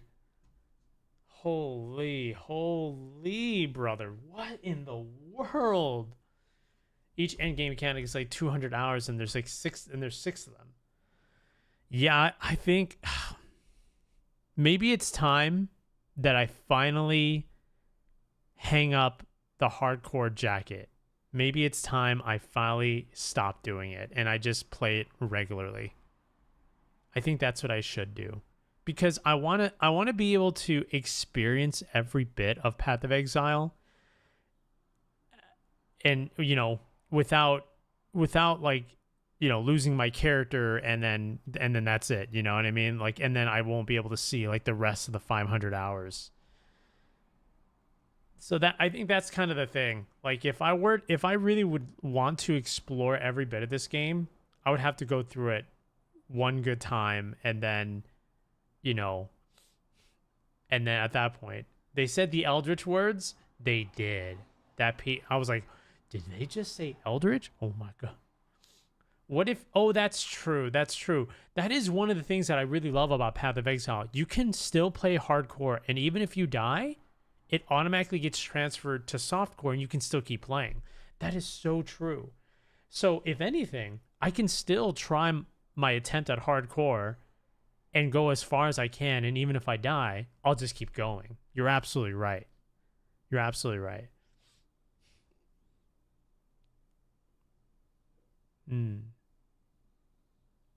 I don't think Shroud does hardcore. Does he? I don't think I remember seeing him do it before. There's also Rune Word. That's right. The Rune Word with the death barrier. That literally, yes, that is for my gameplay. That's right. Okay, faith restored. Faith restored. That's right. They're adding like the Rune Word mechanics, so you can actually have an extra life as long as you let it charge. So like a hit that would be fatal, you'd still be able to survive it. Yeah. So actually, never mind. I'm doing hardcore. Never mind. I'm definitely doing it. Yeah. They take your character out of the hardcore league. Yeah. I for some reason I forgot they did that. I thought it got deleted or something. I'm happy that it doesn't get deleted. I'm very, very happy it doesn't get deleted. That's awesome. No audio. Oh yeah, this is just Q&A. We've seen all the stuff, so. Wow, dude. Holy, oh my gosh, brother. This is going to be so freaking cool. Oh my gosh. Oh, what the heck, dude? But if you die, you're going to continue with that same character? Yes. I think I absolutely will. Because I want to experience every part of the game. And I don't think I ever will if I keep going in reverse after I end up dying from a hardcore character and then starting over. Like, I'll never be able to fully experience it. So yeah, I will try hardcore mode. I will try to get as far as I can. And then when I finally end up, like, you know, dying, I'll just keep playing the same character, and then we'll just keep, you know, exploring everything else. Yeah.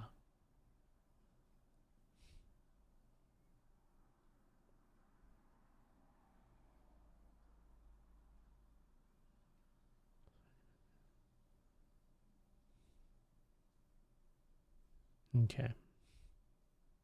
1 sec here.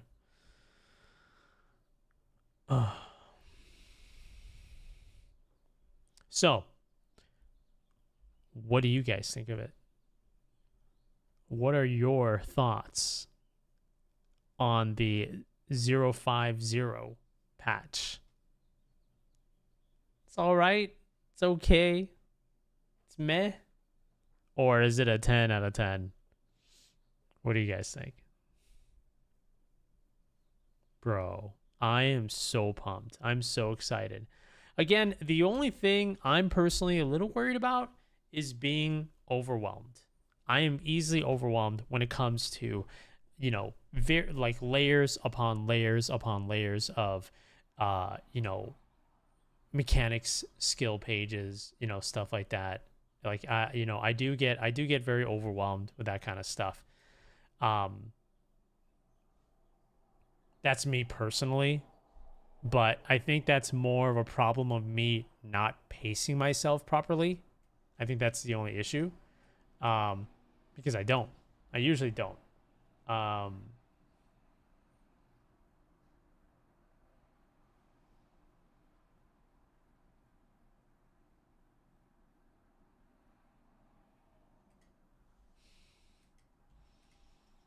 Just take one at a time. I mean, you know what I would like to do? I would love to. Okay, you guys know how I play like Deadlock almost every night, right? You guys know how I usually get like 1 or 2 games. I want to be able to do that with Path of Exile. I want to be able to do that with Path of Exile too. I want it to be like an everyday thing. You know what I mean? I want it to be a consistent everyday thing. That is like, that's how I want to treat it, because there's so much content with that game. It's ridiculous. It's absolutely ridiculous. I want to make it part of the stream. So any other game that I play, there will always be some Path of Exile somewhere in there. Like, I want to do that. I really want to do that. I don't want it to just be hardcore mode. I want it to be more of like an everyday adventure. I would love to do that. No matter what game I play, it's like, okay, guys, all right, well, that was fun. Okay, you know, we'll continue that tomorrow. Let's jump back into Path of Exile, do the little build, keep going further, all that stuff. No more Subnautica will be later tonight. It'll be later tonight. Oh, man. They seem to help a lot with the new quests for each mechanic, so the game will help and guide you. Yeah. We're playing Subnautica. Well, hold on. Well, before I say anything at all, that was our sponsored segment of today. That was the sponsored segment of the stream. Grinding Gear Games gave us the opportunity to, you know, co-watch this awesome, humongous patch of Path of Exile 2, and I thank them so much for it. If you guys want to grab, I highly recommend grabbing Path of Exile 2, even if you've never played the Path of Exile or any game like this before. I highly recommend checking it out and getting it. It is one of the best games of our, I want to say it's one of the best games of our generation in its own genre. And if you guys want to check it out, there's links in the chat, in the pinned message above, panel down below, or you can type in !poe2, POE2, to go check it out for yourself. I highly, highly, highly, highly, highly, highly recommend. If you don't play it, you're going to be missing out. It is a game that it is an action RPG game that suits any type of gamer, and I highly recommend getting it. GGG's showcase was legendary. That showcase was such a great example of how to put, or how to fill a game with so much meaningful content that the last thing you think about is, when is it going to end? That's, in my opinion, that is such a great way to introduce content. I love that. I love that. You don't think about when it's going to end. You're thinking of how you're going to play it. What are you going to do in it? This and that, blah, blah, blah, you know? They announced 2 new Ascendancy classes in POE2.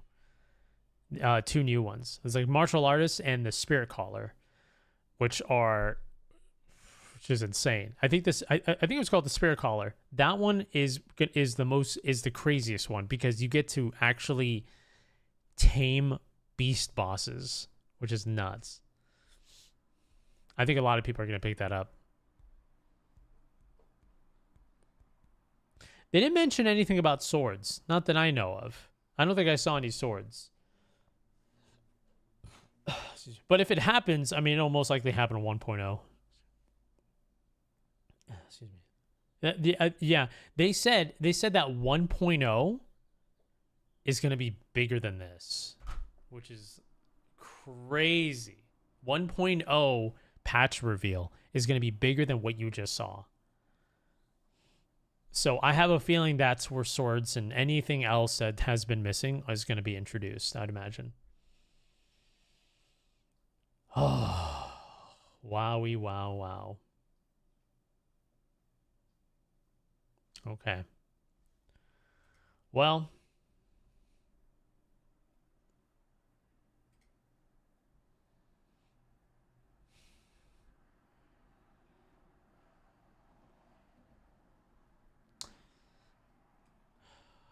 it's nuts.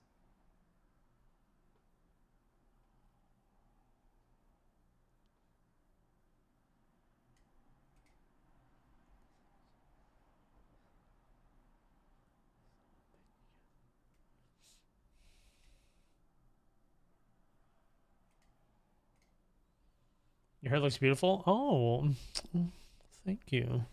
Thank you. So if you decide to do monk, I can be your resident monk.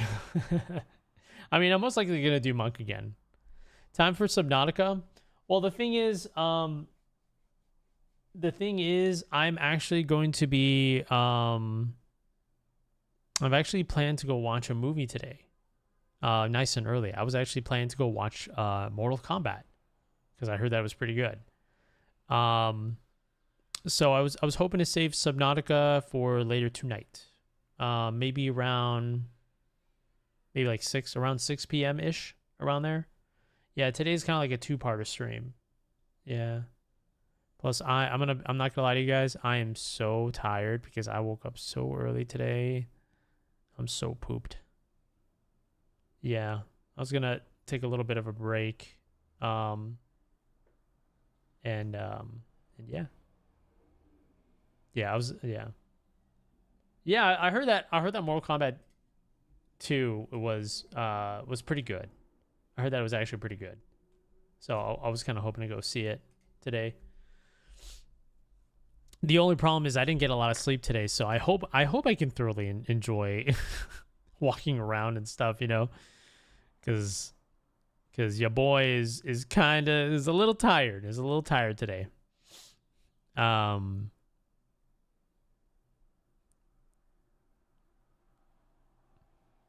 Actually, I want to say like all of today is going to be a little bit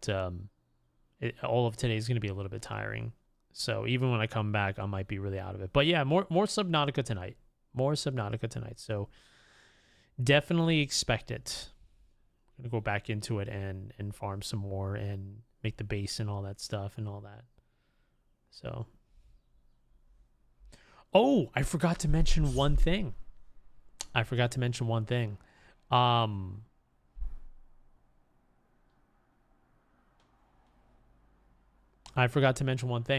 Twitch put out a post about viewbotting.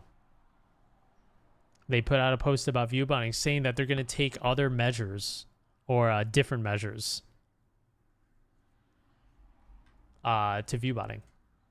And I hope to see it happen. You know what I mean? I really, really hope to see it happen. Here, I'll tell you what was said here.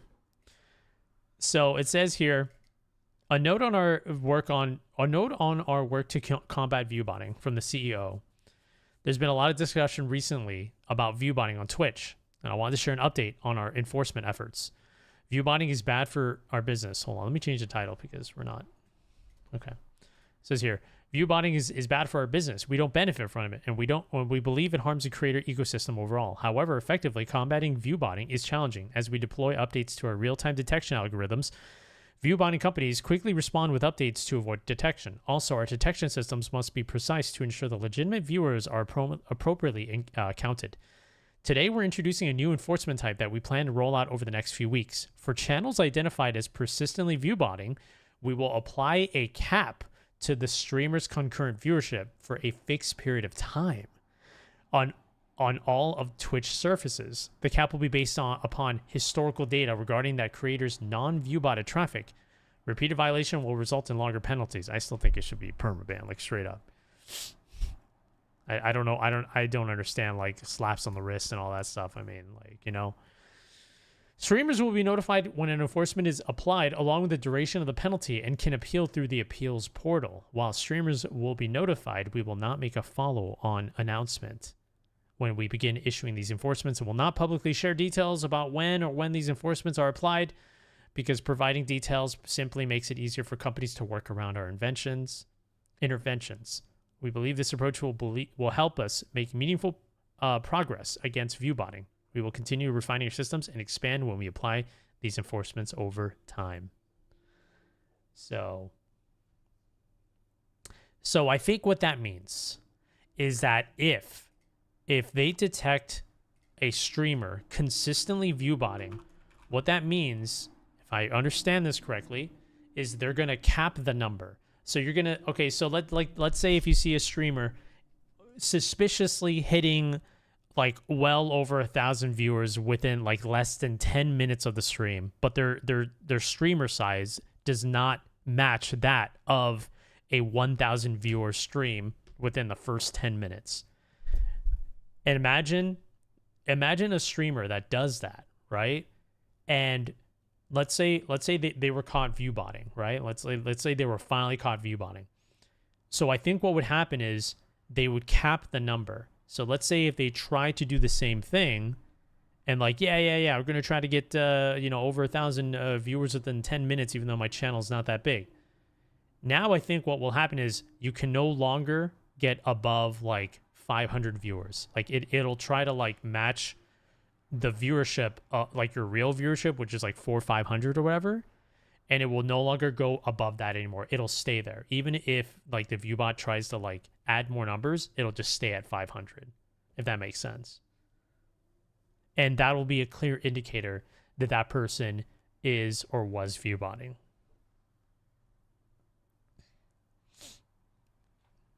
They should just do this later and come out and say the results. Yeah, I agree. Yeah, it will not go above what was before. Yeah. Yep.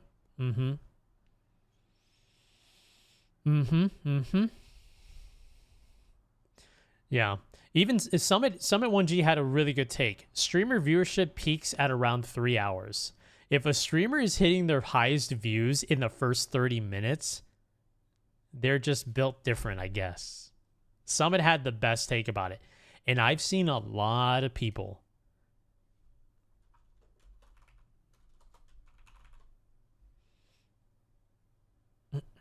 I've seen a lot of people, including a lot of streamers that I followed or once followed, or streamers that used to be my friend, end up having some really sus viewerships. And I think a lot of streamers are trying to dip their feet into the view botting pool. And I think, you know, if they're still doing it, they better hope they don't get caught. That's all I'm saying. They better hope they don't get caught.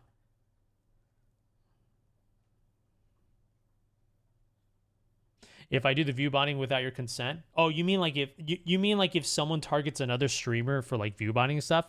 Oh, no, that won't be a problem at all, because a very responsible streamer will be able to understand their own metrics and their own analytics. So if something seems off or something seems unnatural, again, the most responsible streamers will pick it up immediately, and then they can give their partner managers the heads up, be like, hey, can you please take a look at my charts? Something's up here. Da-da-da. This is not my normal viewership. I usually have this. What's going on? You know what I mean? The most responsible folks will do that, while a lot of the bad actors will just play plausible deniability, acting like they don't know what's happening. Blah blah blah blah blah blah blah. Not everyone has a partner manager. You can literally just email partnerships with the information. You don't even need a manager. You could literally just email them with the info. That's the most responsible thing streamers can do.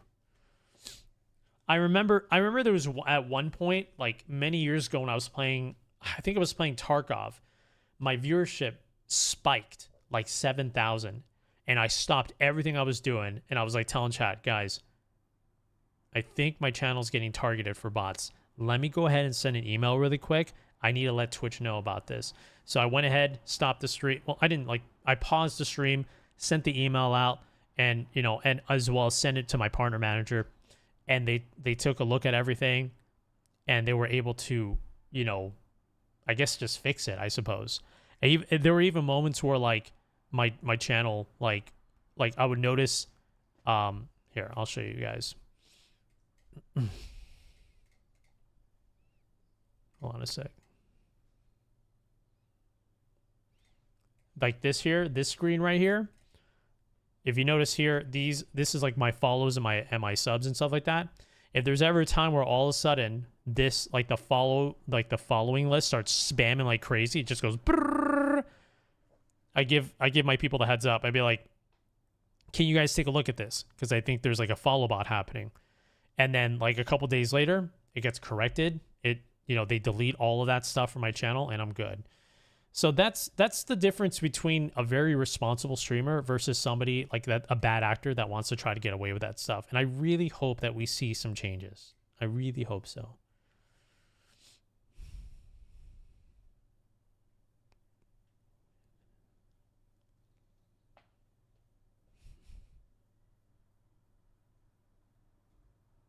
Only media feed by remove access from the title and update the screen.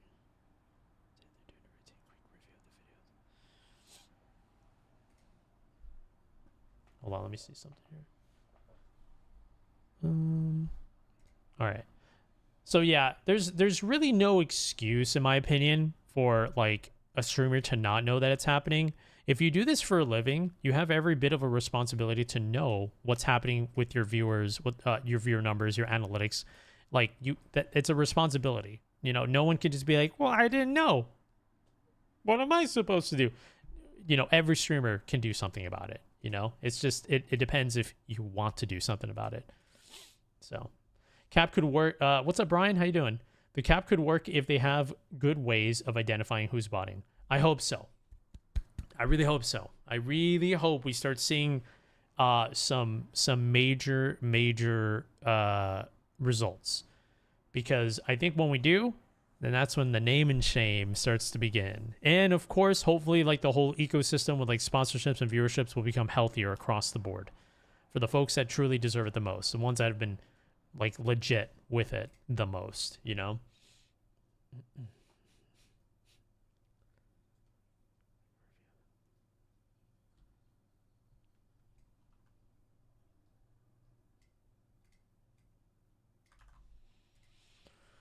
All right, let me see something here. Let me I'm just chilling with you guys now. I'm actually gonna be turning off the stream pretty soon. But I just want to hang out with you guys for a bit, just to have some downtime. I actually thought the presentation was gonna be 2 hours, so I made a mistake of pushing my schedule a little bit further. But it ended up just being 1 hour. So oops.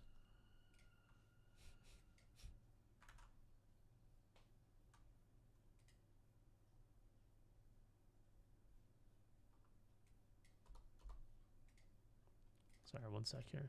I gotta change some stuff on my Saros video as well.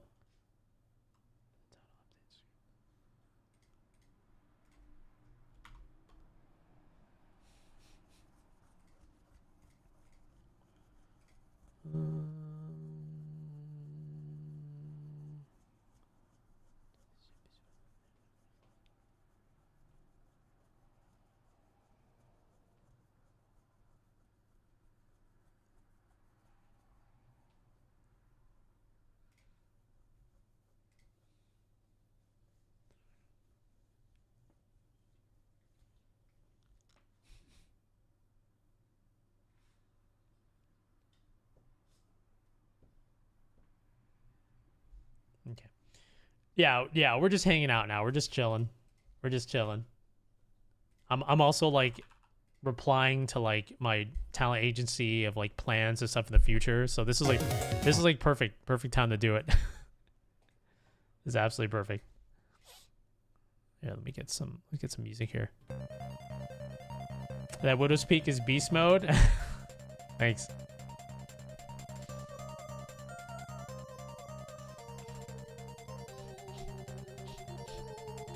I think Twitch should make some resources for the streamers who are not too great at finding and analyzing that data, to be honest. Oh, trust me, the resources are there, man. It's so easy to look at. It's just, it's more dependent. It's way more dependent on if the streamer just wants to fucking do it. It's really easy. On the dashboard, there's literally one button to click on the side, and you could just look at all your analytics easily.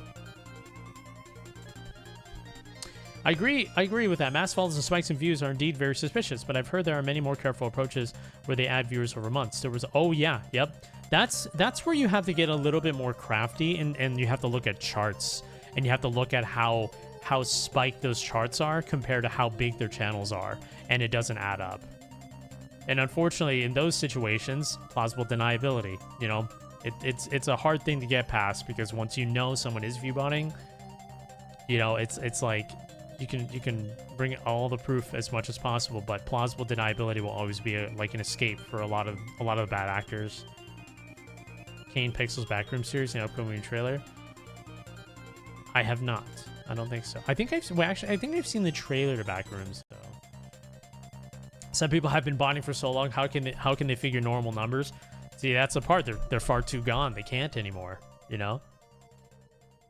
Twitch would have to like do a deep dive in their history of viewership and trying to find exactly when it all started. So again, I'm pretty skeptical that they can, you know, really be on top of it. As usual, I'm always skeptical about that, because I think, you know, a lot of faith in Twitch is kind of gone. But if they manage to pull it off, I think that'll bring a really good piece of Twitch back, in my opinion.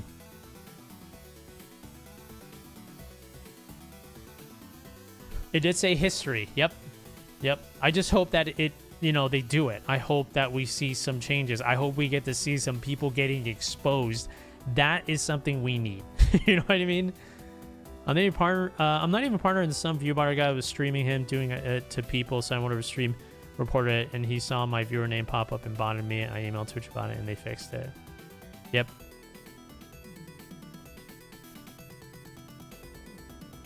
But I've been so heavily disappointed in, like, you know, I can't say names because I'll start drama, but I have been very disappointed in seeing a couple folks I followed and used to follow doing it, and it's so shit. A lot of bad actors. The worst ones are bad actors preaching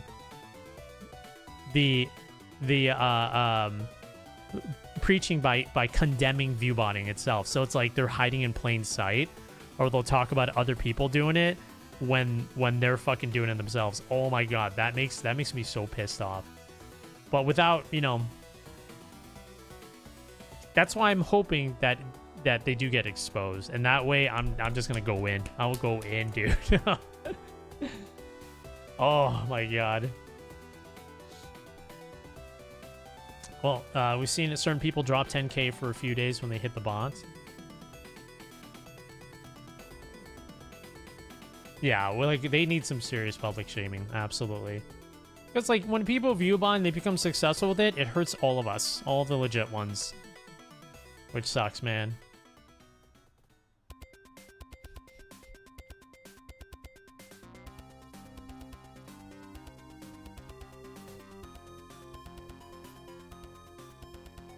Yeah.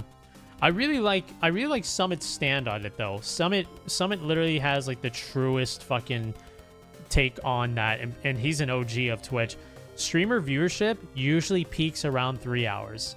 If a streamer's viewership peaks in less than fucking 30 minutes, that's a huge goddamn red flag. That's a huge fucking red flag. Usually within like the first 12 minutes, that's a huge fucking red flag. Yeah.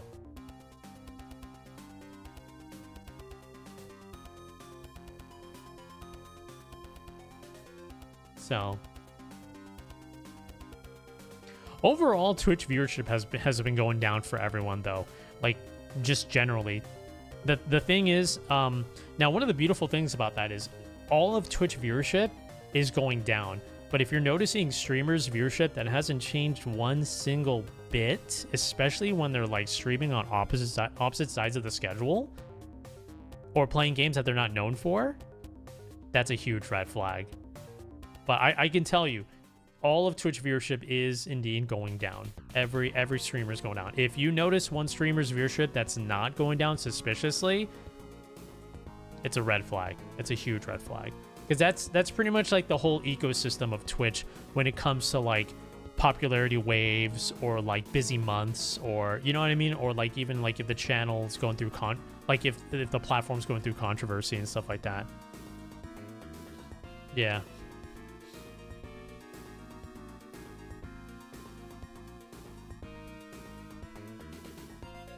Yeah, YouTube's doing great too. So like there's definitely some changes for sure. There are some changes.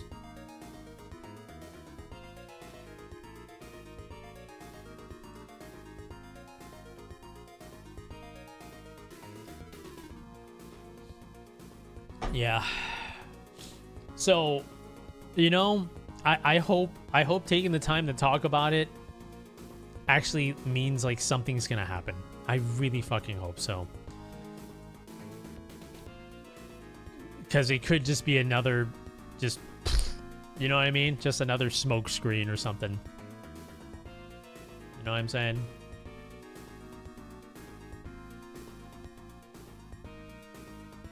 You'd assume that people who do it on one platform will do it on all, right? If you're review botting, you're not creating a community either. Those bots don't add to the vibe or community memes, right? Exactly. When a streamer review bots, it's only them trying to make themselves feel better. Themselves. That's it. That's literally it. It's always going to be like it's always literally the coping mechanism of like nobody finds you interesting, so you have to do it, but they don't ever want to accept it, so they feel like I have to review bot, you know. That's what happens, man. It might sound a little, you know, it might sound a little brutal, like brutally honest. But I think once you're hurting everyone else's livelihood, you gotta be brutally honest at this point. It does screws up sponsorship. That's why I'm so lucky that my sponsorships know me. They know me from the OG days, and they've known my stream to be super legit. So I'm very thankful that like they offer me some, you know, like the most legit like stuff. Like I'm happy about that. It's one of the major reasons why I'm so happy I do this. I've been doing this for a long time, you know? Very, very happy.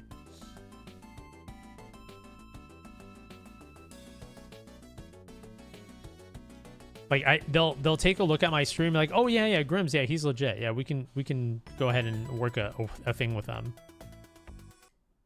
Whereas it's like they see another streamer like from some random genre, and then they're like, why does this person have like 5K? Okay, I guess we'll just offer him something big. And then they don't see the returns coming back, and they're just like, we just got tricked.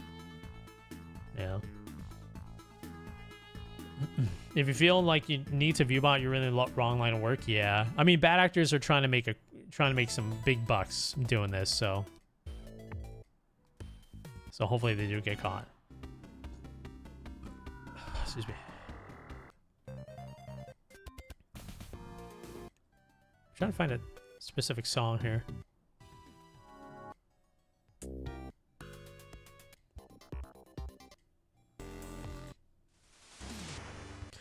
The only thing I wish was different was I really wish you guys... Now, this I hope this doesn't sound mean. I hope it doesn't sound mean. But I really wish you guys were super well informed and maybe some like more educated in the manner of like Twitch charts and viewerships and suspicious stuff like that. Because let me tell you something, it's not up to you guys.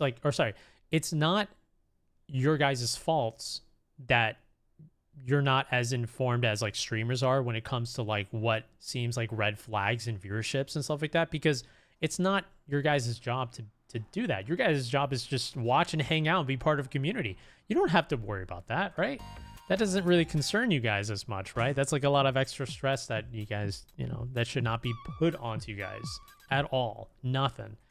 But sometimes I do wish that everyone in this channel was like an expert at being able to spot it out. You know what I mean?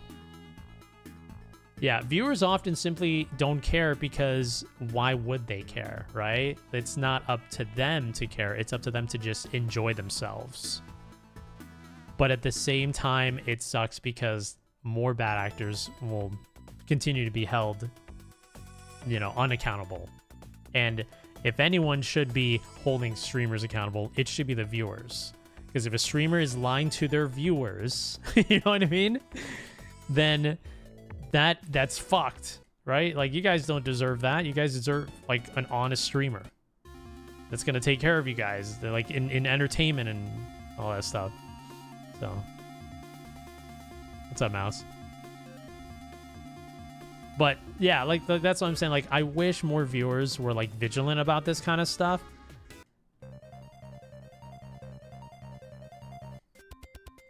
That's the only thing. And that is something, I feel like that is definitely a selfish thought for me, because it's like, you guys should always chill, not, you guys should never play detective. Like, that's the kind of thing. It's such a weird thing, man. I don't know. Yeah, where's that one song? I really like that one song. What is it? I've been looking for it this whole time.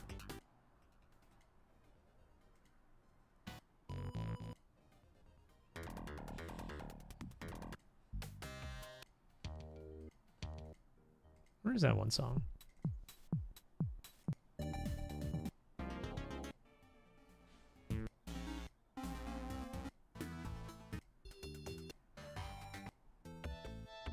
Can't find it.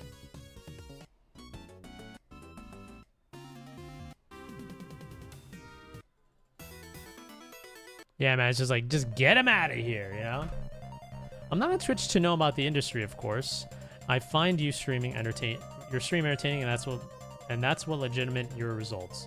No, for sure. I think that well, thank you. I think that is the most common mentality all viewers have, I think that is the most common viewers. Me thinking about it on a much deeper level as a streamer, it's like, me thinking about it way deeper is that viewers deserve more honest entertainment, more honest discovery. So from my point of view, it always sucks when there is someone that's entertaining, like if person A is as entertaining as person B, right? Person A should be, it depends on who's working harder, who's putting themselves out there in order to be noticed. So person A could be trying to post videos, this and that, like trying to reach out to different social media, whereas person B decides to view bot and immediately just gets seen before anyone else. So therefore, person B that never went through the responsibility or of like going through, you know, the usual stuff to get noticed and, you know, kind of like the discipline of it, is now on top of the list and ends up becoming a very complacent and just like kind of like low-key shitty person. Whereas person A, which had like, you know, the first objectives would be like spending time working on their discovery, their thumbnails, this and that, to show people who they really are, is being overshadowed by person B that never had to do any of that stuff and just kind of presented this artificial discovery to trick viewers into thinking, wow, this person's really loved. Whereas person A is actually has a lot of that legitimacy that viewers would fall in love with and would grow and stick with throughout the years. Excuse me.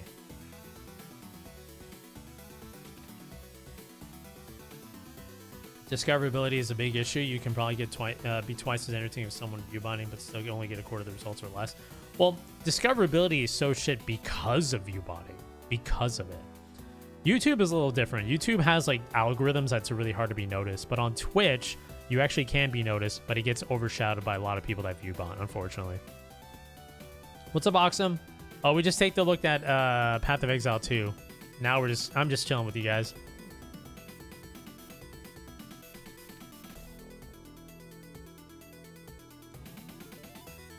Same reason you didn't like pumping views.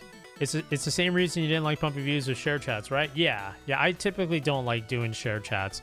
A lot of people take advantage of share chats. You'll have like 3 streamers that have 3 views, and then they'll share chat with someone that has 1,000 views, and then they all look like they have 1,000 views. And that's against TOS. You can't do that, but people still do it anyways. Yeah. Oxum, thank you so much for the 10 gifted subs. I appreciate it. That was very, very generous. Holy shit. Thank you, my friend. Thank you.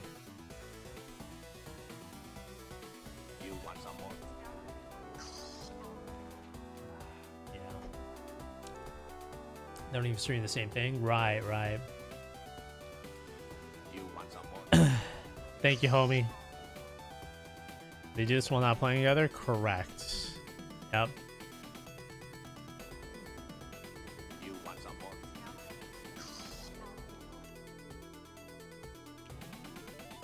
It's crazy deceptive. Yep. It's to get a lot of bad actors to be in front of your face. That's the thing.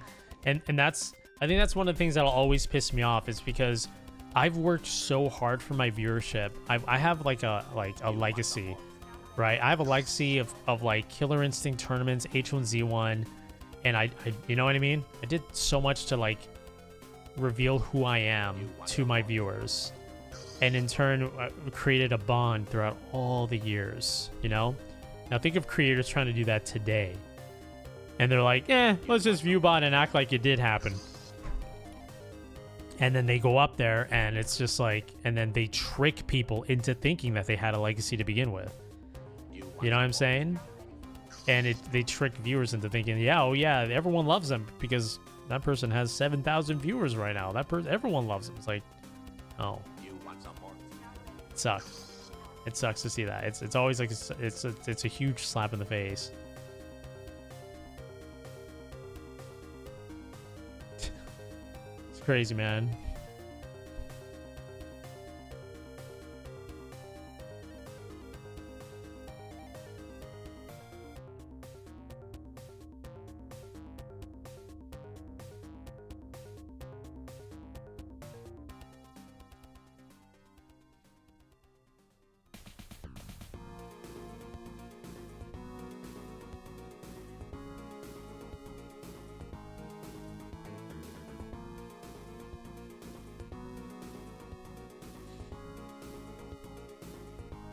No, wait till...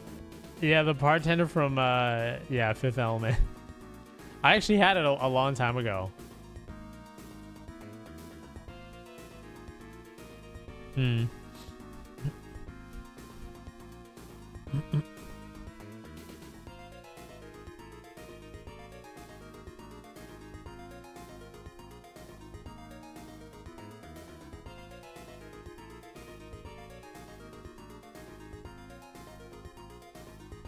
Yeah.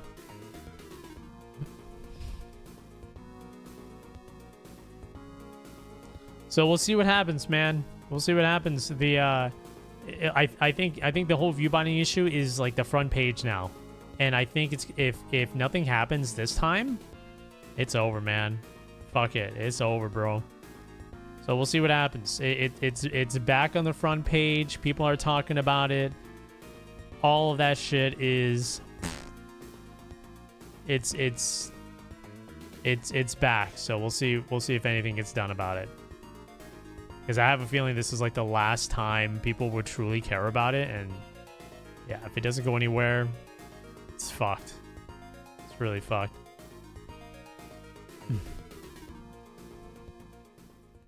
We shall see. We shall see, my friends. We shall see.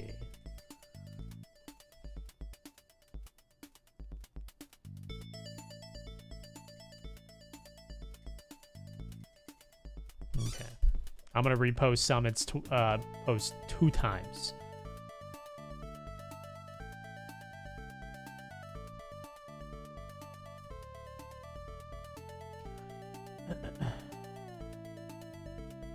Okay, so I think what I'm gonna do is I think I'm gonna turn off the stream, and then I'll be back a couple hours later, so that way we can continue with Subnautica. I'm gonna go take a break because I'm kind of pooped. I woke up really early today. I'm actually gonna go see a movie too, and hopefully I don't fall asleep. Thank you so much for hanging out with me, chat. We shall talk more about this later tonight, okay? I think, hold on, let me see here. Let me check out the runtime. So, let's see. 7, 5, 6. So it's like 4, 5, 6. Okay, so stream should probably resume around 6:45 p.m. Pacific time. I think we'll be back at 6:45. Okay, sound good? Thank you so much for chilling with me and for sharing the excitement of Path of Exile with me. You guys have been super fucking awesome. I'll catch you guys 3 hours from now. I'm gonna say 3 hours from now. I'll see you guys later. Bye-bye, everyone. See ya.